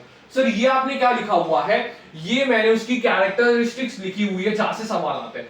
म्यू आर इसका क्या हो जाएगा सर, इसकी रिलेटिव परमिएबिलिटी क्या होगी, इसकी रिलेटिव परमिएबिलिटी 1 से भी कम होगी, मतलब जो मीडियम की परमिएबिलिटी है, मतलब मीडियम आना ही नहीं देना चाह रहा मैग्नेटिक फील्ड्स को, इसलिए वो 1 से कम होगी, तो इसकी म्यू आर क्या हो जाएगी, 1 से कम होगी। क्यों सर, क्योंकि उसकी काय एम ही उसकी नेगेटिव होती है, काय एम ही उसकी नेगेटिव होती है, तो नेगेटिव में तुम प्लस करोगे तो तुम्हारा 0 से ज्यादा आएगा, लेकिन 1 से तो तुम्हारा कम होगा, तो it will be less than 1, mu R will be less than 1। यहां से सवाल आने की चांसेस है, सवाल ज्यादा यहां से आता है, देखो इंपॉर्टेंट दिख रहा है, वहां से सवाल ज्यादा आते हैं, यहां से सवाल ज्यादा आएंगे, यहां से सवाल आएंगे। बी जो उसके अंदर होगा वो बी नॉट से, मतलब एयर से भी कम होगा, क्योंकि वो ऑपोजिट डायरेक्शन में हो रहा है, तो म्यूज का क्या हो जाएगा, म्यूज का म्यू नॉट से भी कम होगा, म्यूज का म्यू नॉट से भी कम होगा। यस सर, तो ऐसा जो आपके पास डायमैग्नेटिक सब्सटेंस होता है, जो कि आपका प्रॉपर डायमैग्नेटिक सब्सटेंस होता है, जिसमें काय एम की वैल्यू -1 होती है, उससे अपन कहते हैं सुपर कंडक्टर्स, उसका म्यू आर क्या होता है, 0 होता है। ठीक है, वो भी पॉइंट याद ऐड कर सकते हो कि म्यू आर जिसका 0 हो और काय एम जिसका -1 हो, वो सुपर कंडक्टर्स होते हैं, दैट इज आइडियल, मतलब प्रॉपर डायमैग्नेटिक सब्सटेंसेस होते हैं। ठीक है सर, समझ में आ गई ये बात। यस, डायमैग्नेटिज्म सबको समझ में आ गई बात। यस सर, सबको समझ में आ गई। दूसरा आपके पास होता है पैरामैग्नेटिज्म और आगे आने वाला है फेरोमैग्नेटिज्म। ये सबसे इजी वाला कॉन्सेप्ट होता है, ये सबसे इजी कॉन्सेप्ट है। पैरामैग्नेटिज्म यहां पे लिखो, पैरामैग्नेटिज्म का मतलब क्या होता है, सीन स्पीशीज। क्या क्या देखने को मिलता है सर, ये आपने क्या लिखा है, सीन मतलब कहां पे देखने को मिलता है, स्पीशीज विद अनपेयर्ड इलेक्ट्रॉन्स में देखने को मिलता है। यस सर, तो मैग्नेटिक मोमेंट एटम का क्या होगा sir, not equals to zero. Molecule का क्या होगा सर, जीरो होगा, क्योंकि रैंडम ओरिएंटेशन की वजह से होगा डायपोल्स के। Yes sir. External magnetic field अगर मैंने लगा दी तो ये ओरिएंट करने लग जाएंगे in presence of magnetic field. क्या हो जाएगा, ये ओरिएंटेशन करने लग जाएंगे।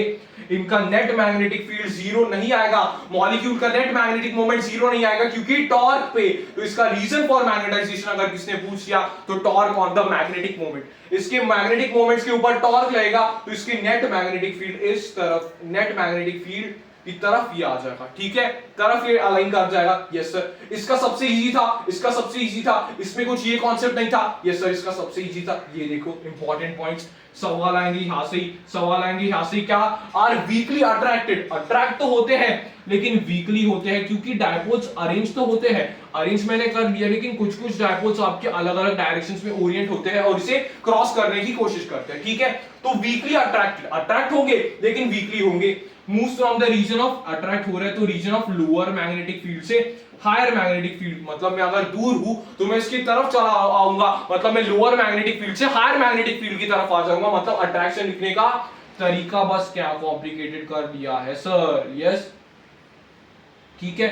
यहां पे देखो, ये वाला इंपॉर्टेंट पॉइंट हो गया, ये वाले इंपॉर्टेंट पॉइंट्स आपके पास आ जाएंगे।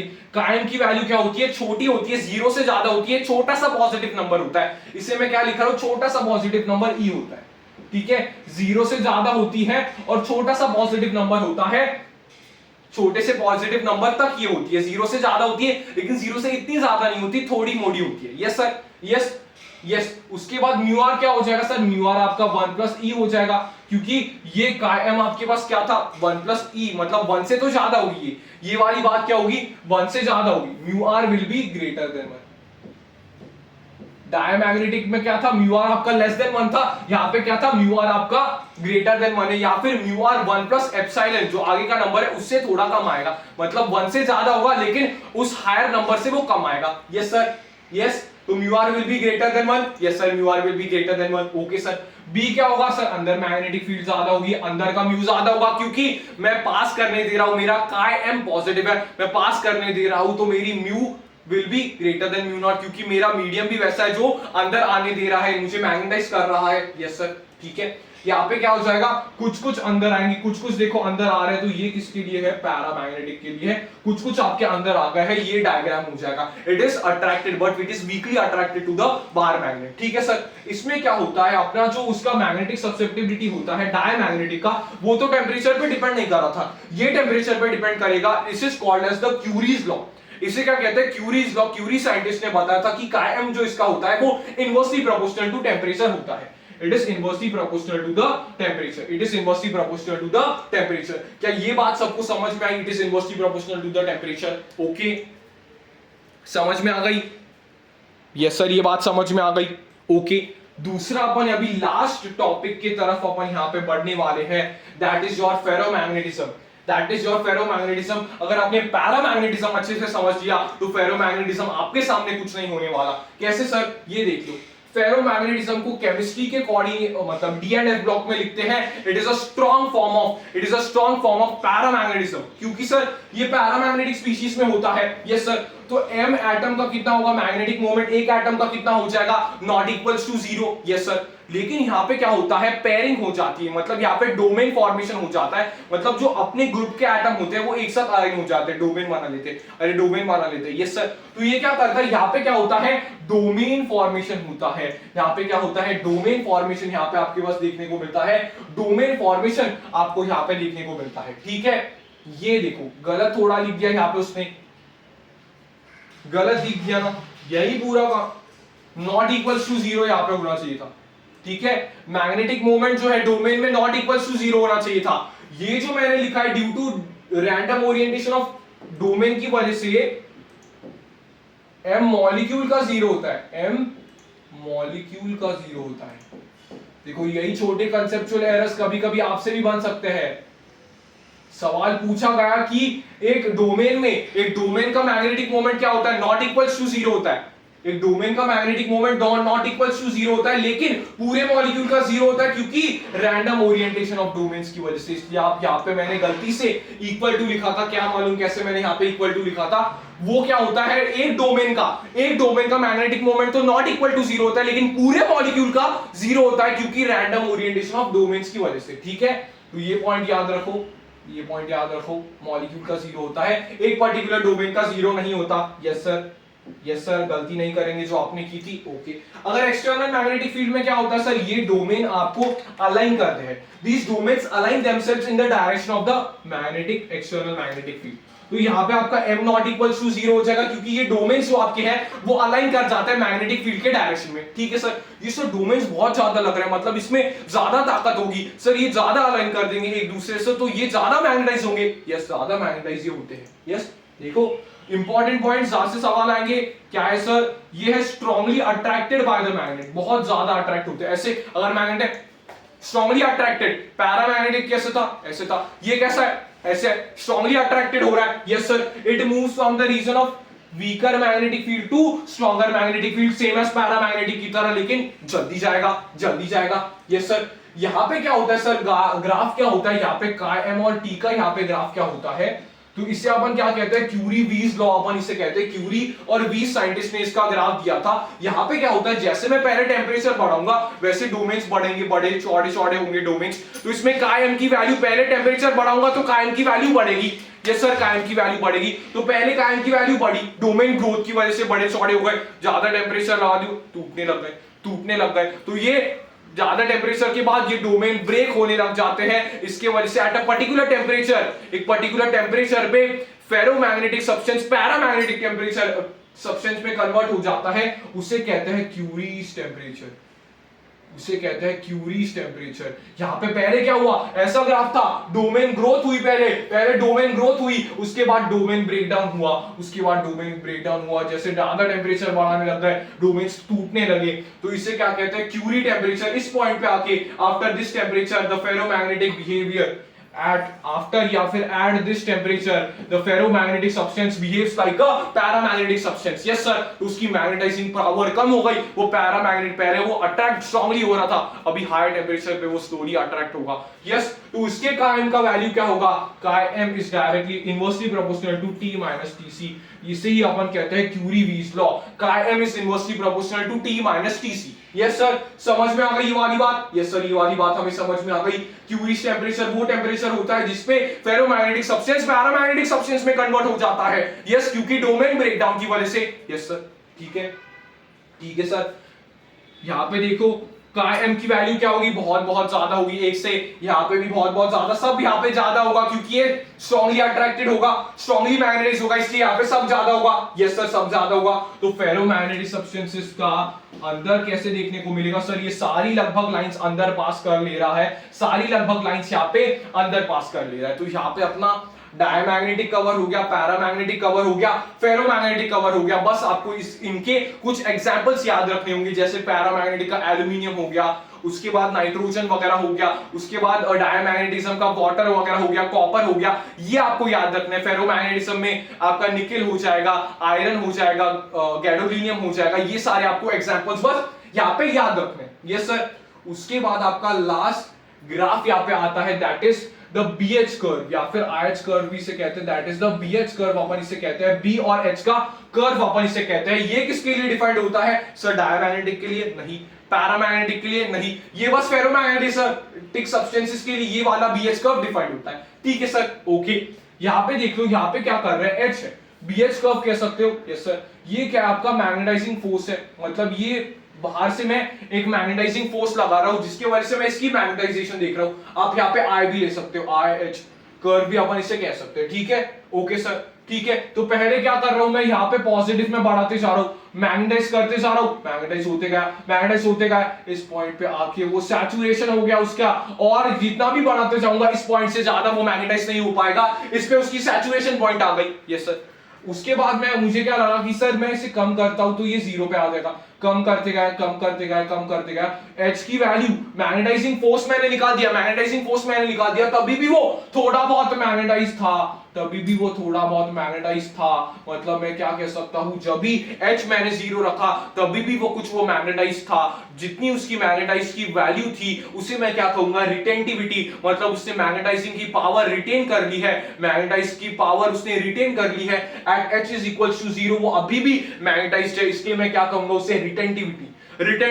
ओके सर, मैं उसे क्या कहूंगा, रिटेंटिविटी। तो मुझे क्या लगा कि सर नेगेटिव में डालता हूं तो ये 0 हो जाए, तो मैंने नेगेटिव में डालने की कोशिश की, मैग्नेट ऑपोजिट फील्ड में मैंने जाने की कोशिश की, तो मेरी एक पर्टिकुलर वैल्यू आई, H की मेरे पास एक पर्टिकुलर वैल्यू आई जहां पे वो H की पर्टिकुलर नेगेटिव वैल्यू आई जहां पे वो डीमैग्नेटाइज हो गया, H की पर्टिकुलर वैल्यू आई जहां पे वो डीमैग्नेटाइज हो गया। इस वैल्यू पे मैं क्या कहूंगा, इस वैल्यू को मैं कहूंगा कोरेसिविटी, इस वैल्यू को मैं क्या कहूंगा, कोरेसिविटी, इस वैल्यू को मैं क्या कहता हूं, कोरेसिविटी कहता हूं, इस वैल्यू को मैं क्या कहता हूं, कोरेसिविटी कहता हूं। Okay sir, yes. उसके बाद मैं पीछे डालते गया, पीछे ऑपोजिट डायरेक्शन में मैग्नेटाइज होते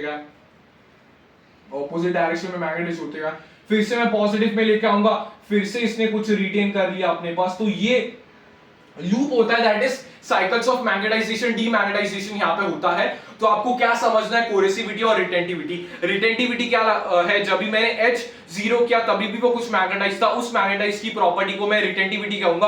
अगर मैंने मैग्नेटाइज में डीमैग्नेटाइज हो गया एक पर्टिकुलर नेगेटिव H पे, तो मैं उसे क्या कहूंगा, कोरेसिविटी कहूंगा। यह समझ में आ गया बात। अगर ये एरिया आपसे कोई पूछे, एरिया इसका क्या बताता है, एरिया आपका क्या बताता है, इसका एरिया क्या बताता है, लॉस इन एनर्जी, इसका एरिया क्या बताता है, लॉस इन एनर्जी, मतलब मैग्नेटाइज होते हुए ये एनर्जी लॉस कर देता है, इसलिए इसे क्या कहते हैं, लॉस इन एनर्जी कहते हैं इस वाले एरिया को। Yes sir. अभी इसका एप्लीकेशन क्या सर, ये समझ लिया, लेकिन फेरोमैग्नेटिक सब्सटेंसेस में इसका एप्लीकेशन क्या है, तो सर फेरोमैग्नेटिक सब्सटेंसेस दो प्रकार के हो सकते हैं, जिनकी दोनों हाई कोरेसिविटी भी हो और हाई रिटेंटिविटी भी हो, और दूसरा हो सकता है जिनका दोनों लो कोरेसिविटी भी हो और लो रिटेंटिविटी भी हो। जो हाई होता है, जो हाई कोरेसिविटी और हाई रिटेंटिविटी वाले होते हैं, वो परमानेंट मैग्नेट्स बनाने में काम आता है, यूज फॉर परमानेंट मैग्नेट्स, क्योंकि वो अच्छे देर तक वो रिटेन कर लेते हैं उनकी मैग्नेटिक प्रॉपर्टीज को, वो इसलिए उन्हें परमानेंट मैग्नेट्स में यूज होते हैं। जैसे हार्ड आपके पास आयरन वगैरह, ये परमानेंट मैग्नेट्स में अपन यूज करते हैं, ठीक है सर। उसके बाद यहां पे देखो, जिसकी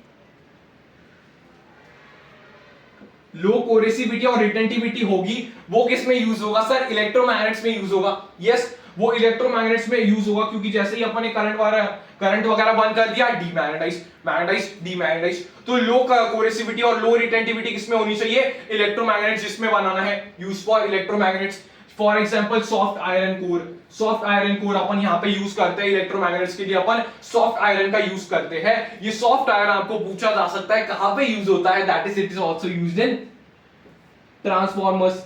ओके, तो सॉफ्ट आयरन आपका कहां पे यूज होता है, आल्सो यूज्ड इन ट्रांसफॉर्मर्स। जब भी आप उसकी कंस्ट्रक्शन देखोगे तो वहां पे सॉफ्ट आयरन यूज किया होगा, इट हैज लो, आपको पूछा जा सकता है वहां पे कि सॉफ्ट आयरन ही क्यों यूज किया, क्योंकि उसकी कोरेसिविटी कम थी, उसकी रिटेंटिविटी कम थी, इसलिए वो जल्दी मैग्नेटाइज डीमैग्नेटाइज हो जा सकता है, और उसका एनर्जी लॉस का एरिया भी छोटू सा होता है। Yes sir. तो यहां पे अपन ने ट्रांसफॉर्मर्स में भी देख लिया कि सॉफ्ट आयरन क्यों यूज होता है। ओके, तो ये समझ लो एक बार, high coercivity, high retentivity, permanent magnets में और लो दोनों में, that is for electromagnets, for example soft iron. ठीक है, समझ में आ गई ये BH कर्व और फेरोमैग्नेटिज्म की प्रॉपर्टीज। यस सर, पूरा क्रिस्टल क्लियर हो गया है। यस, ठीक है। तो बेटा यहां तक ही था आपका ये पूरा चैप्टर, पूरा अपन ने डिटेल थ्योरी के साथ अपन ने ये चैप्टर कवर कर लिया है। अगर आपका ये माइंड मैप कंप्लीट हो जाता है तो आप कमेंट में लिख सकते हो कंप्लीटेड। और क्या करोगे आप सर, आपका होमवर्क यही रहेगा कि आप एनसीईआरटी को रीड करें मैग्नेटिज्म और मैटर की, और सवाल सॉल्व करें, try to attempt questions, try to solve questions. आपको क्या करने हैं, क्वेश्चंस यहाँ पे अभी सॉल्व कर रहे हैं, एनसीईआरटी की हो या फिर कोई भी रेफरेंस बुक आपके पास होगी तो आप उसके क्वेश्चंस एक बार ट्राई करना और कमेंट करना कि सर थ्योरी पढ़ के आपके क्वेश्चंस बन रहे हैं या नहीं बन रहे। ठीक है, तो यही था बेटा आपका पूरा mind map on magnetism and matter. I hope you enjoyed this session and understood all the topics very well. तो ऐसे ही माइंड मैप सेशन के लिए stay tuned and subscribe for more such amazing content. तब तक के लिए take care and good bye.